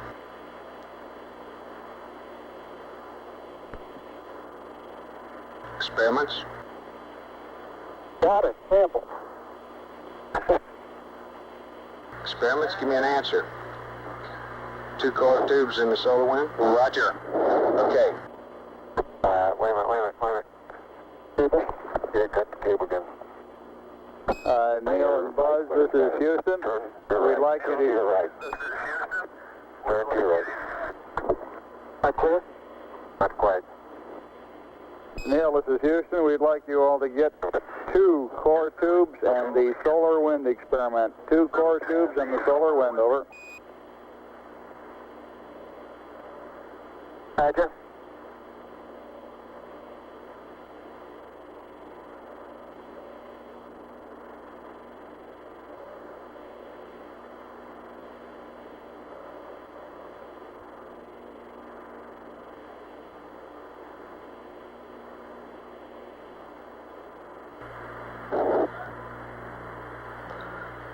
The core tubes provide material. Experiments. Go. We have seen the core samples as he was taking those on the seismic data. If possible, sometime in the next couple minutes before he comes in, if he can get a little jump, which he was planning on doing at one time as he left the PSC, we'd like to have it. A jump. Roger. Let's let him get through with what he's trying to do.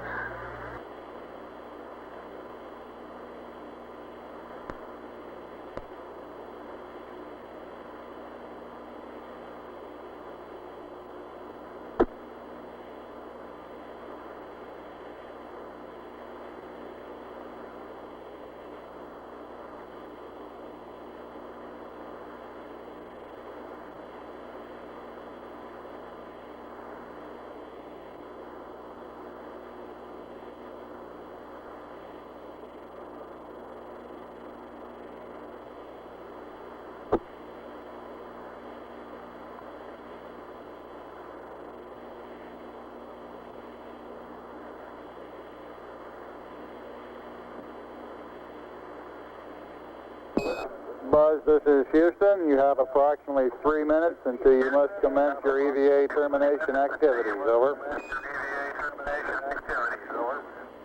Roger, understand.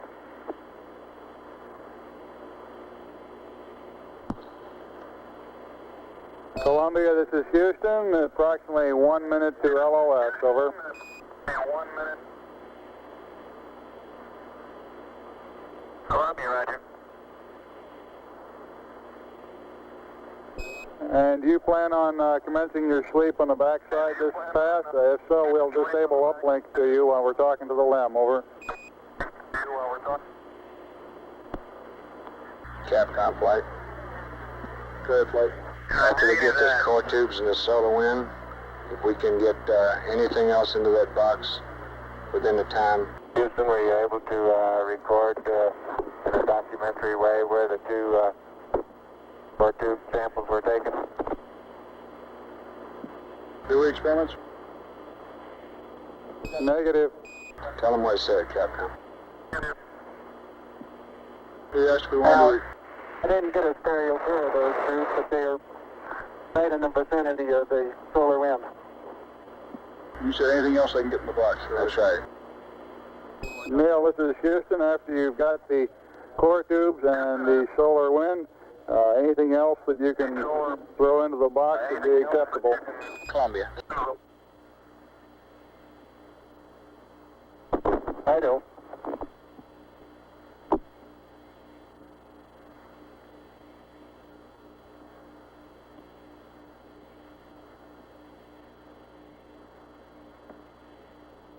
Cap was right. I got the cap. Got the cap? They both got caps on around. Okay. And you want to pick up some stuff and I'll Get these receptacles. throw the solar wind in. EMU flight. Go ahead, flight. How you doing? We're real fine, flight. You know, we had a little extra lifetime there. Okay, Sergeant Flight, how are you? Doing fine, flight. Roger. Buzz Aldrin retrieving the solar wind experiment.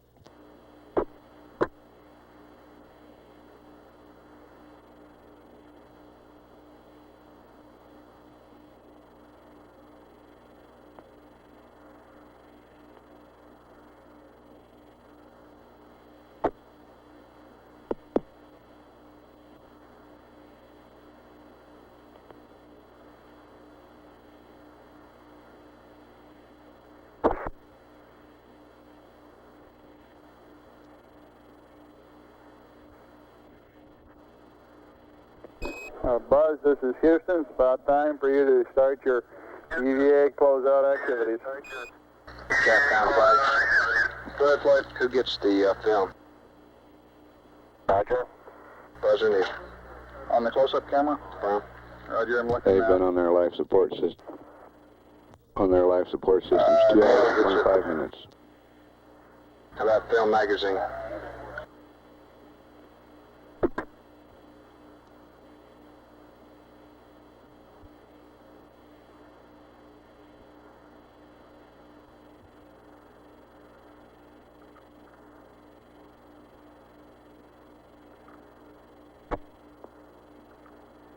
And Neil gets that too. So he gets the stereo cassette and the film magazine? Roger. Well, like this EVA, the LMP is supposed to help him get that cassette and put it in his pocket for him so he doesn't have to fumble with it trying to get it in his pocket. Okay, where's the LMP? I think the LMP's at the Mesa. Remind him of the close-up camera mag. Affirm. Yeah. Neil and Buzz, this is Houston. I'd like to remind you of the close-up camera magazine before you start up the ladder, Buzz. Camera magazine before you start up Okay. Got that over with you, Neil? Now that close-up camera's underneath the Mesa, I'll have to pick it up with the tongue. And I'm picking up several pieces of really vesicular rock out here now.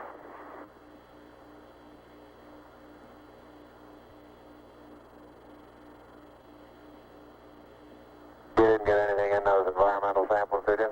Not yet. I don't think we'll have time. No, they don't have time for that, Capcom. Press on with the close-up camera and close out? Yeah, let's get Neil, Buzz started closing out. Roger, Neil and Buzz. Let's press on with getting the close-up camera magazine and closing out of the sample return container. You're running a little low on time. Roger.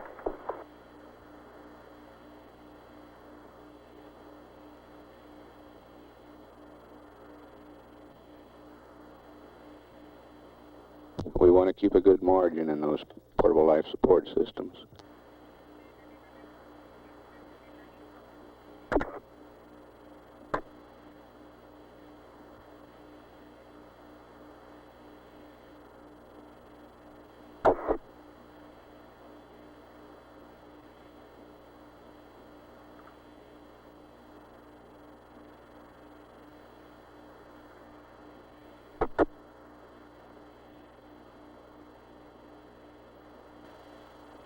Okay, can you quickly stick this in my pocket, Neil, and I'll head on up the ladder.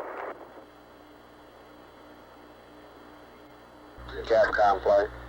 Good flight. What Buzz just say? He asked Oh, Neil to put the close-up camera film in his pocket and he'd head up the ladder. Now my flight plan shows, right.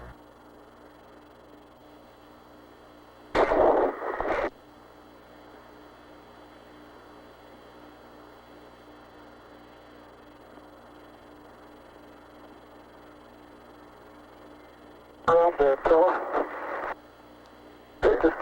Hold it. Okay, Joe. Okay, let the pocket go. Popcorn. Got it. Okay. Adios, amigos. Hey. Anything more before I head on up? Could we get the ladder? One jump, please. Up the ladder, Capcom. Negative. Head on up the ladder, Buzz. Head on up. Buzz.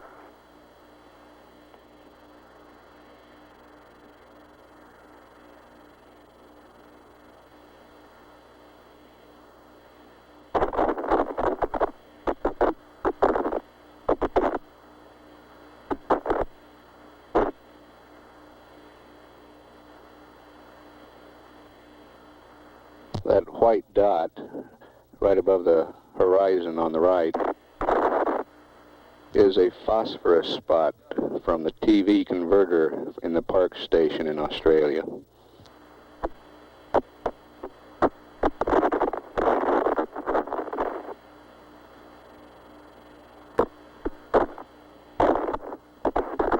EMU flight. Go ahead. I have an alert. Okay.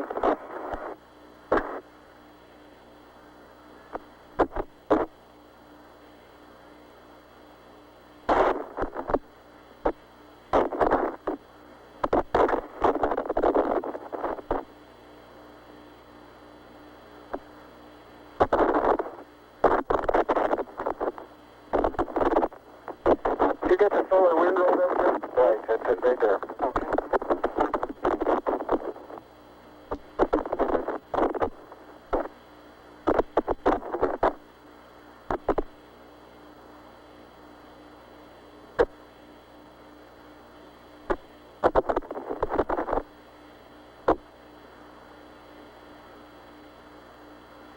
I think you can reach this hook that's hanging over here. You might entertain the idea of sending up the second one that way. Okay.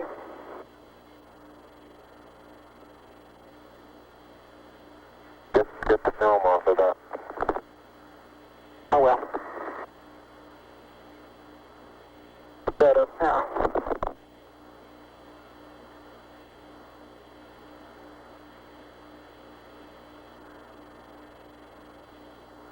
Okay, I'm heading on in. Okay. And I'll get the LEC already. About 5. Telcom, control flight.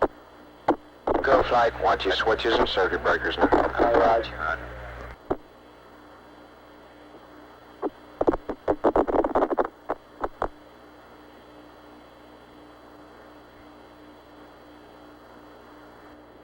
Neil's been on the surface a few minutes longer than 2 hours.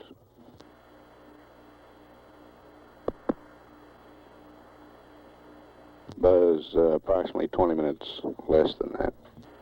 Neil, this is Houston. Did the Hasselblad magazine go up on that sample return container also? I've got the Hasselblad magazine hooked to the SRC now, yeah. Roger.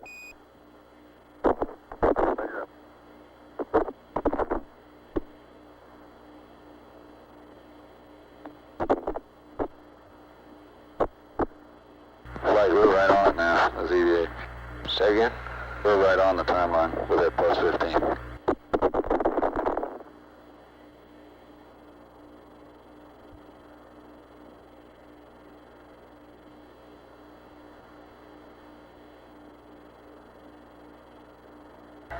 Ecom GNC flight.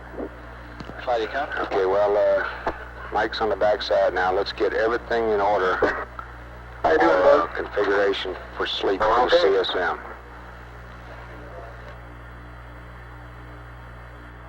Roger, flight.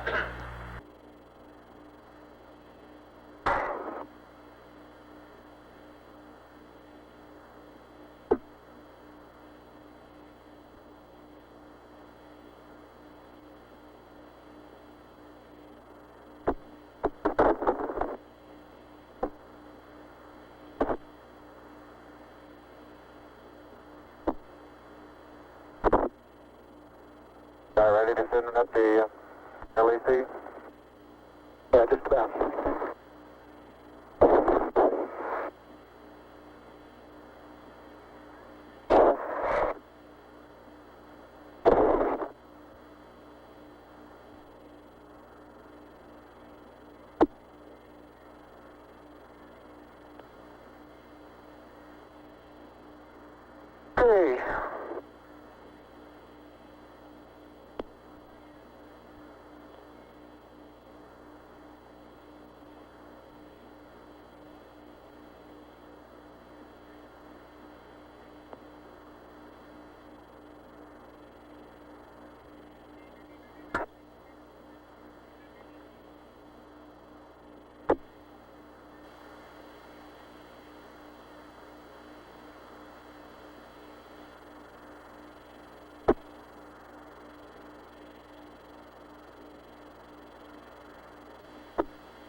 Okay, that's got it clear.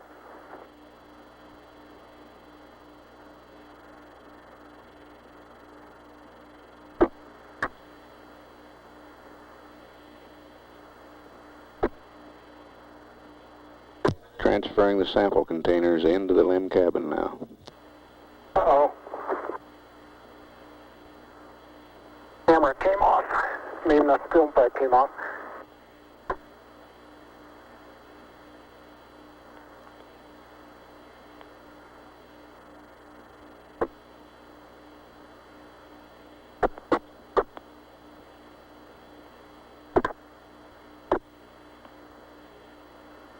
Okay, just ease it down now. Don't pull so hard on it. Alright, let it go.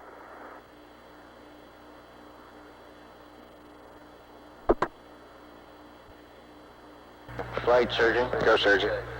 Okay, we feel like it's CDR. Oh, you're getting that. I'm going to get this camera. Heart rate here for a sufficient period of time. We ought to ask him to slow down and rest.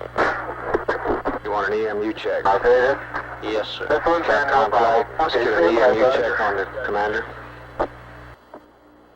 Neil, this is Houston. Request an EMU check, over. EMU check over. Roger, got 3.8.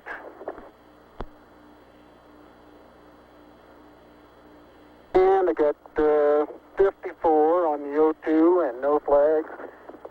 And my flow is in. Flight experiments. Go. Lake Observatory, dig, get a return on the laser. Roger.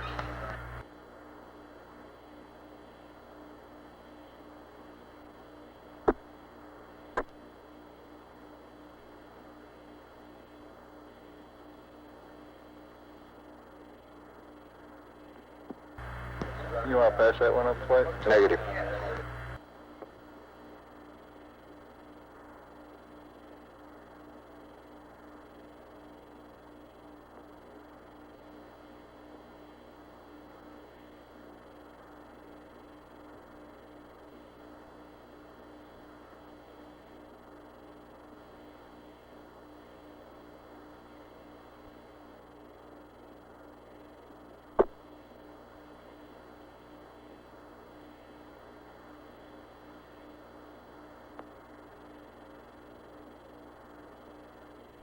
The Lick Observatory in California reports a Campground flight. return on the laser. Good, Flight.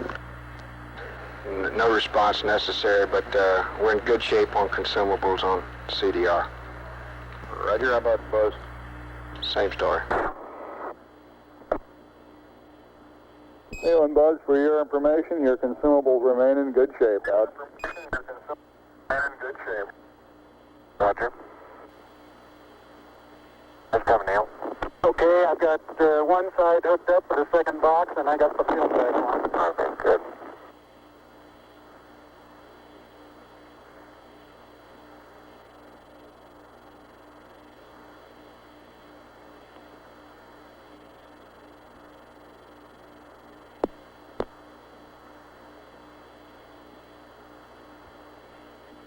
By that film from on the LEC is kind of falling all over me while I'm doing this. Well, that's good, huh?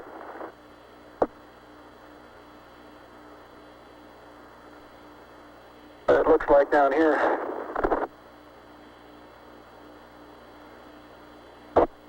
I think my watch stopped, Neil.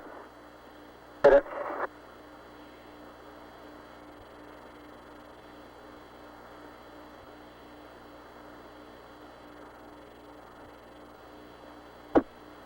Flight EVA. Go. We haven't heard anything about Buzz doing anything about that sequence camera up in the spacecraft. I don't know whether it's worth mentioning or not, but it might be. He needs to put a new mag on and get some pictures of the LEC operation. I don't know if he is or not. Okay, if you can just kind of hold it, but I think I can do the pulling. Okay.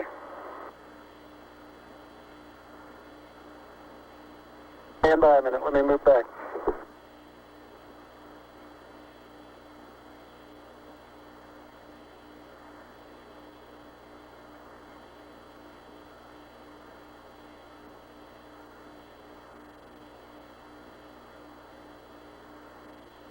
Okay, easy.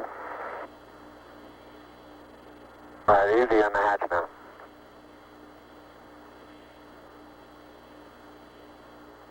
Okay, I'll get it the rest of the way. Flight surgeon, you I'll should give it to you to, say again? Oh, hey, You just a should second. still continue to take it easy. Yeah, a little more. This is the hardest part. I know it.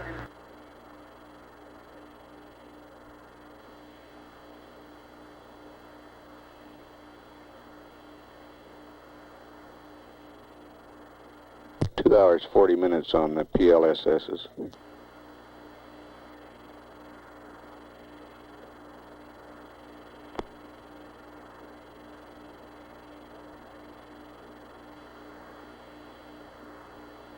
Buzz?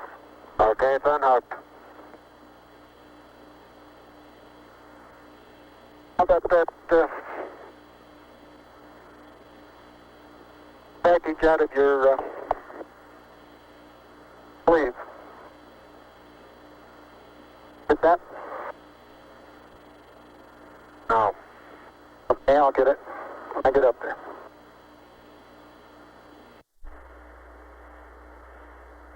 Got it now?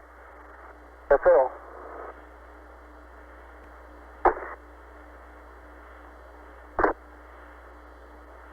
Okay? Okay.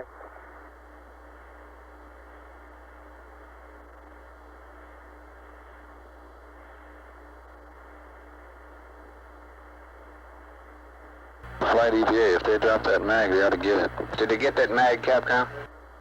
Neil, this is Houston. Did you get the Hasselblad magazine? Yes, I did.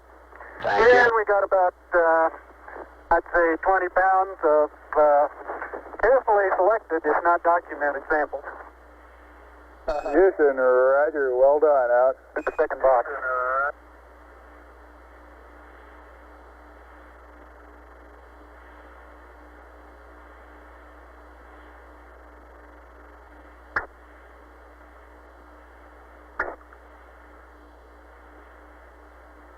Unofficial time off the surface at 1:11:37:32. Now start arching your back.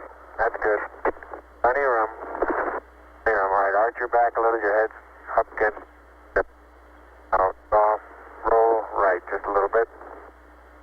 Okay, now. And in good shape. Thank you. Telcom flight. I'm bumping now. Now you're clear. You're rubbing up against me a little bit. Okay. Turn. All right, that's right. Turn to the left. Telcom flight. No flight. What's your channel, please?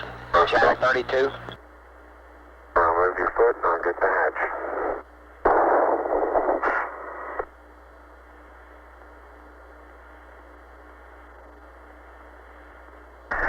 Okay.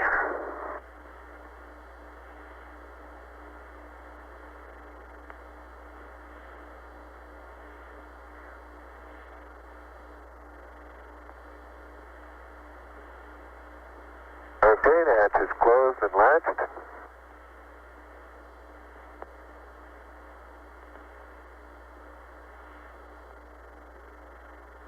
And verified secure. Okay. Yeah, that's what I'm looking for.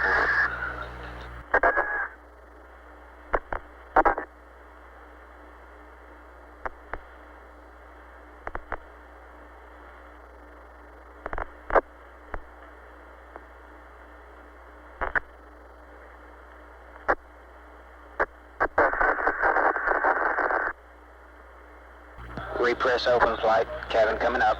Roger.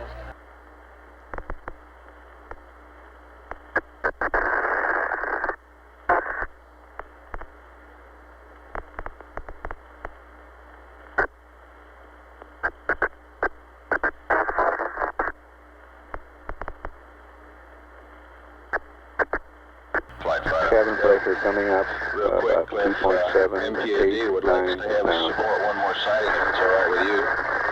We Up to haven't 3 seen now. it 3 times. That's affirmative flight. That's why they'd like to try this one last one. What new data do we have? Oh, just MPAD science. Well, do we have a new set of coordinates? Oh, yes. 4 And what we'd like to PSI. do is uplink a state back to Columbia as soon as he pokes around the hill and reading this data. Just let him try one more time. Hey, you're supposed to be getting some sleep in here somewhere. No, not yet, Capcom. FAO flight. No, fine. Check your flight plan for Columbia from this point on, will you? They show the cabin at 4.8 Our now. flight plan for at this point on, Columbia goes to sleep the same time the limb guys do. That's what I thought. That's right. Flight telecom cabin pressure is up. Roger. We're running about an hour later than this flight Roger. plan. Okay, FIDO flight, get all your data together. We'll try it one more time. Roger, thank you, flight. FAO, will you get the information together? Roger, flight. GNC flight? Flight GNC. We okay on consumables or on propellant? That's affirmative, flight. Okay.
LEM's systems look good.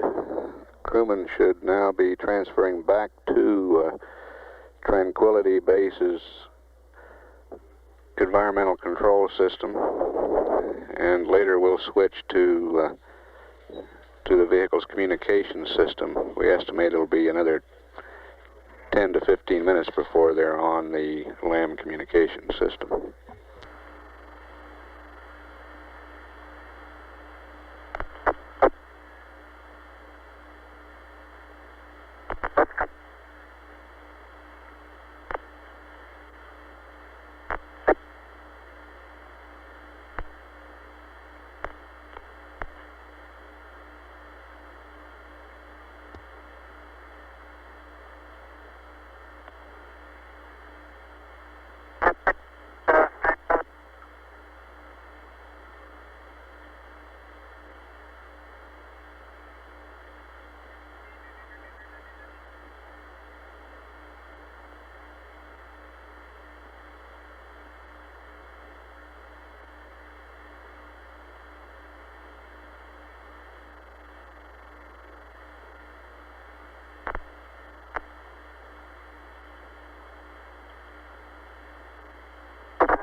And a replica of the American flag on the lunar surface is now being erected here in the control center.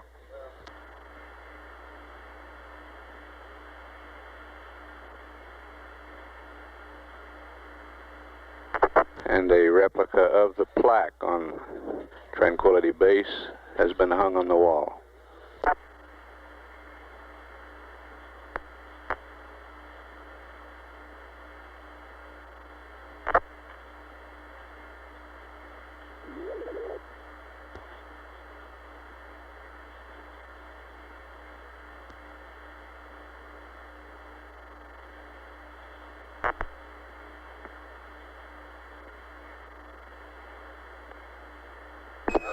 Neil, this is Houston. Neil, this is Houston. Radio check, over.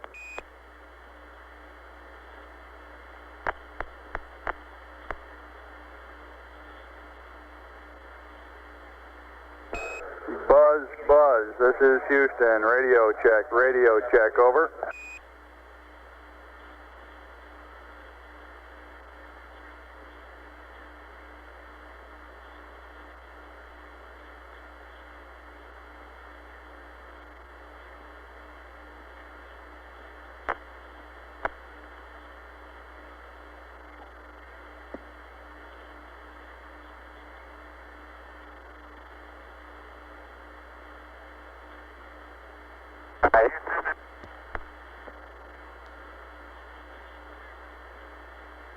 This is Houston. I copy a transmission calling Houston. All else was broken up, over.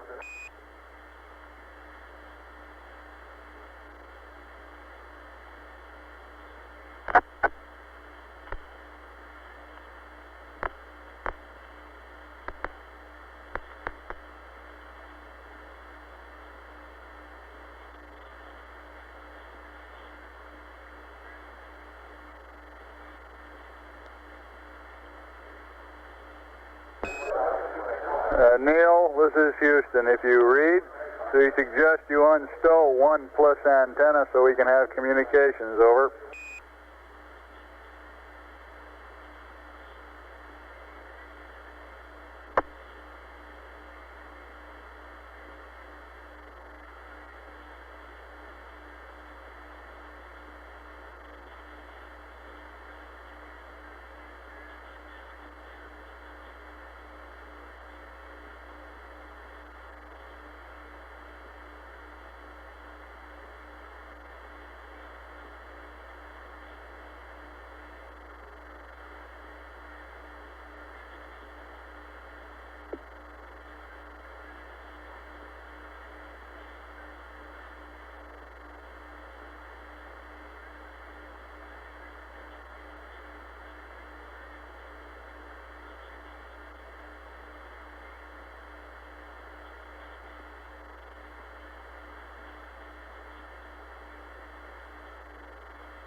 A receive.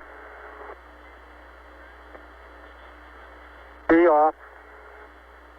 Neil, this is Houston. We seem to be reading you now. How do you read us, over? ICS, push to dog. Relay.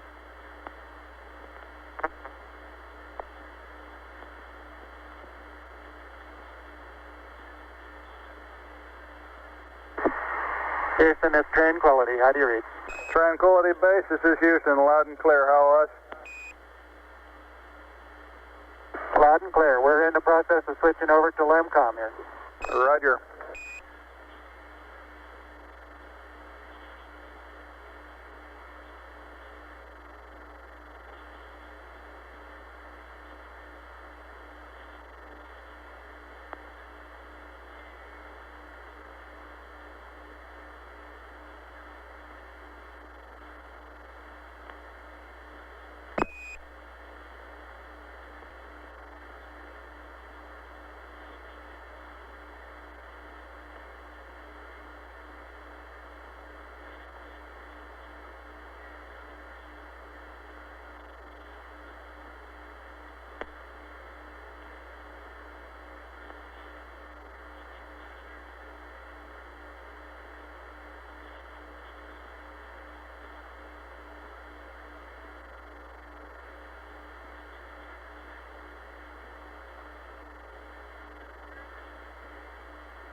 Tranquility Base, this is Houston. We'd like to verify your steerable antenna in track mode slew. We're going to do a communications handover here on Earth, over.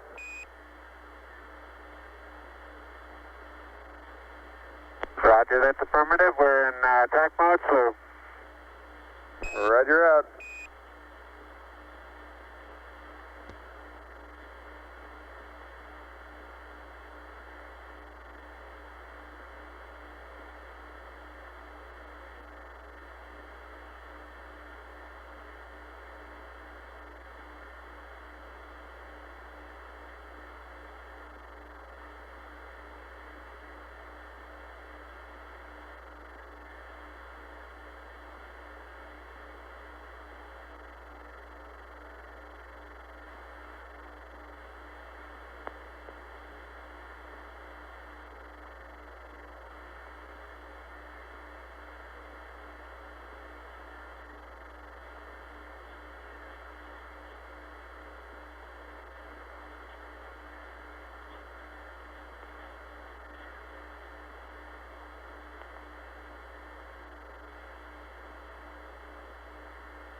Columbia, Columbia, this is Houston, over. Roger, Columbia on C Charlie, how do you read? Roger, Columbia, this is Houston, reading you loud and clear on Omni Charlie. The crew of Tranquility Base is back inside their base, repressurized. They're in the process of doffing the plusses. Everything went beautifully, over. Hallelujah. And we'd like to get Pooh and accept from you. We have a state vector uplink, and after that, we'd like you to realign your platform to the new refs mat that we sent up a rev or two ago, over.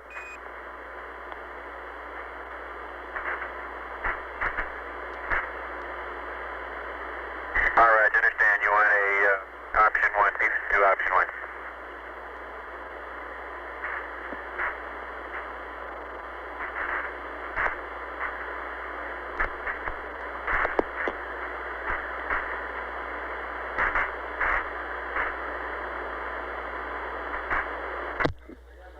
This is Apollo Control.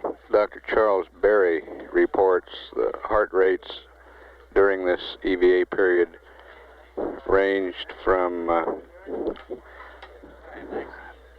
low of 90 for both crewmen to a high of about 125 for Buzz Aldrin at peak periods, and a high of 160 for Neil Armstrong at peak periods.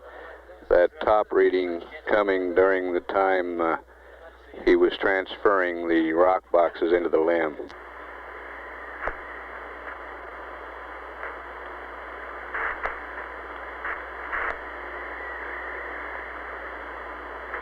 Dr. Berry says the data they got indicates Neil was working very hard at that time.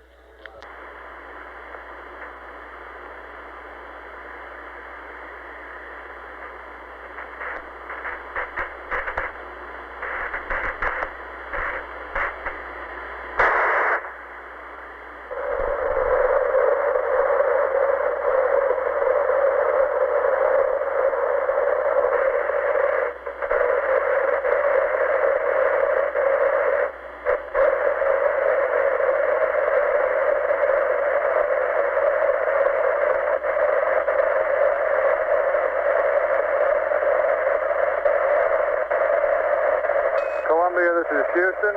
We're going to uplink you a new state vector, and then we'll send the ref net up again because sending the state vector up will wipe out the one that you have on board, and then you can do a P-52 option 1, over.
Columbia, this is Houston. Do you read? Over.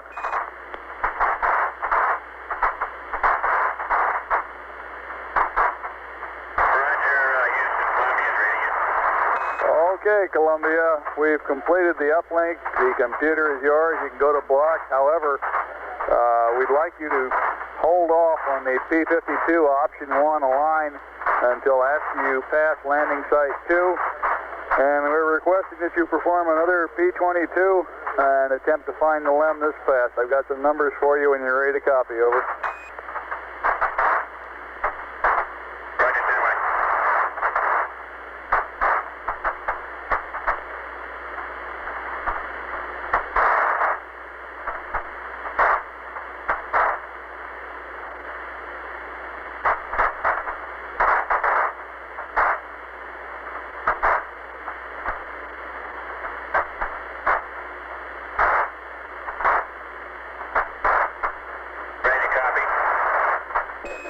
Roger, Columbia, P-22. Landmark ID is lunar module.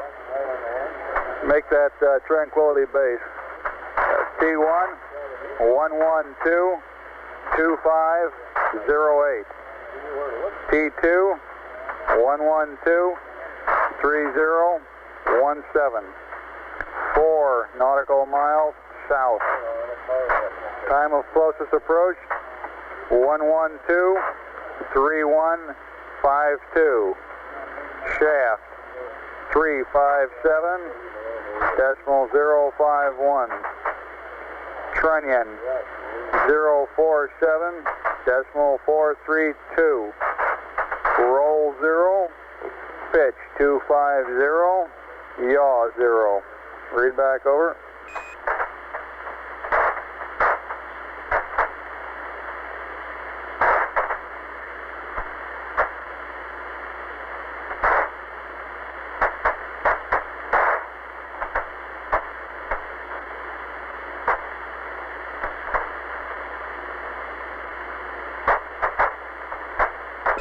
Columbia, this is Houston. Did you copy my P-22 update? Over.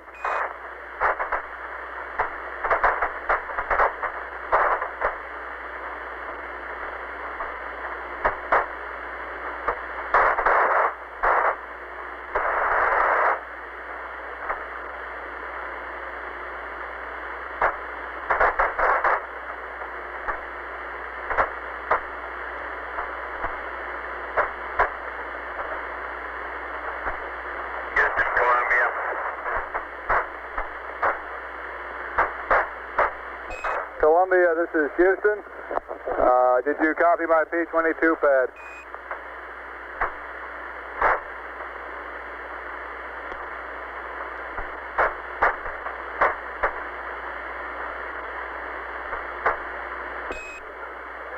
Columbia, this is Houston. Do you copy my pad? Over.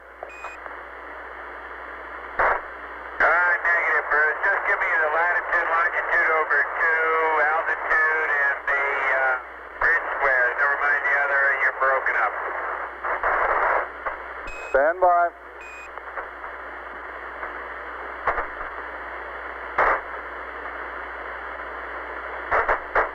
Well, that is that you have new information, otherwise I'll just use the old numbers.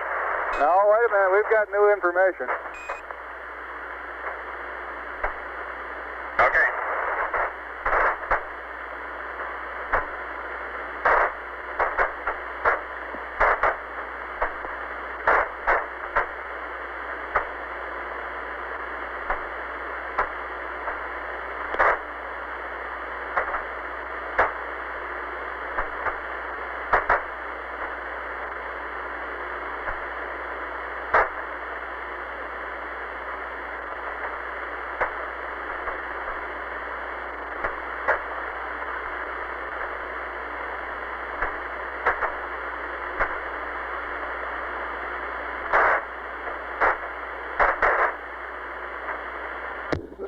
This is Apollo Control at 112 hours 19 minutes.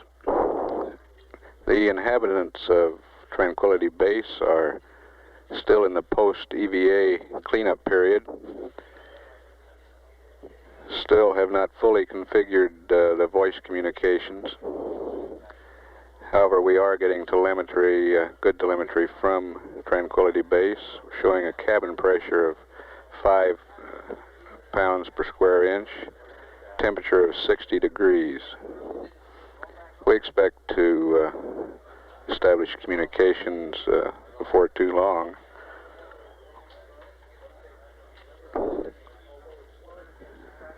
During this period, the crew is removing the portable life support systems, checking over their spacecraft systems, getting ready for jettisoning equipment from Tranquility Base. The cabin will be depressurized before too long, and equipment will be jettisoned onto the lunar surface. Tranquility Base, this is Houston. Can you give us some idea of how you're progressing on the bliss doffing and preparation for depress?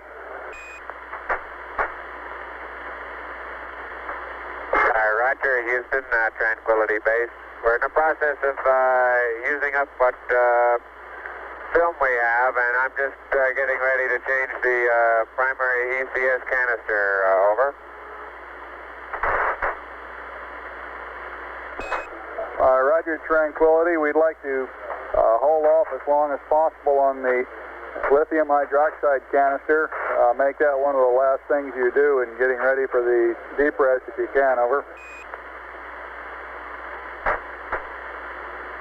Roger, we're planning on doing that. I'm just wondering how much longer we want to wait, though. We've probably got another half an hour's worth of picture taken, and I guess we could run through an heat cycle and then change the canister and then depress. Over. Roger, that sounds fine to us. Well, it'll be a little crowded in here for a while. Oh, we don't mind a bit.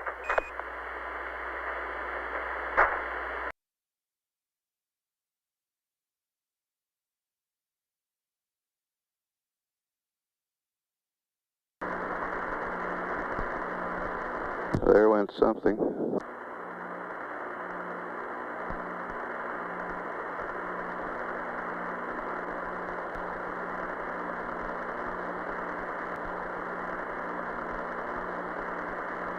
Looked like a portable life support system.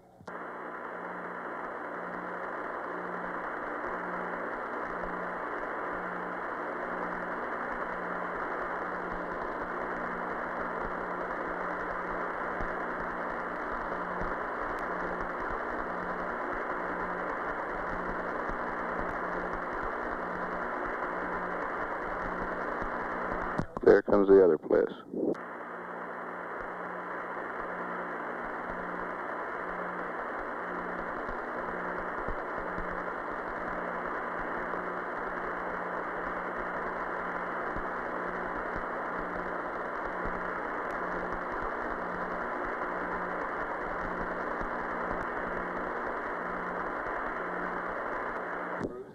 The experiments console reports the seismometer recorded both the impacts of those portable life support systems.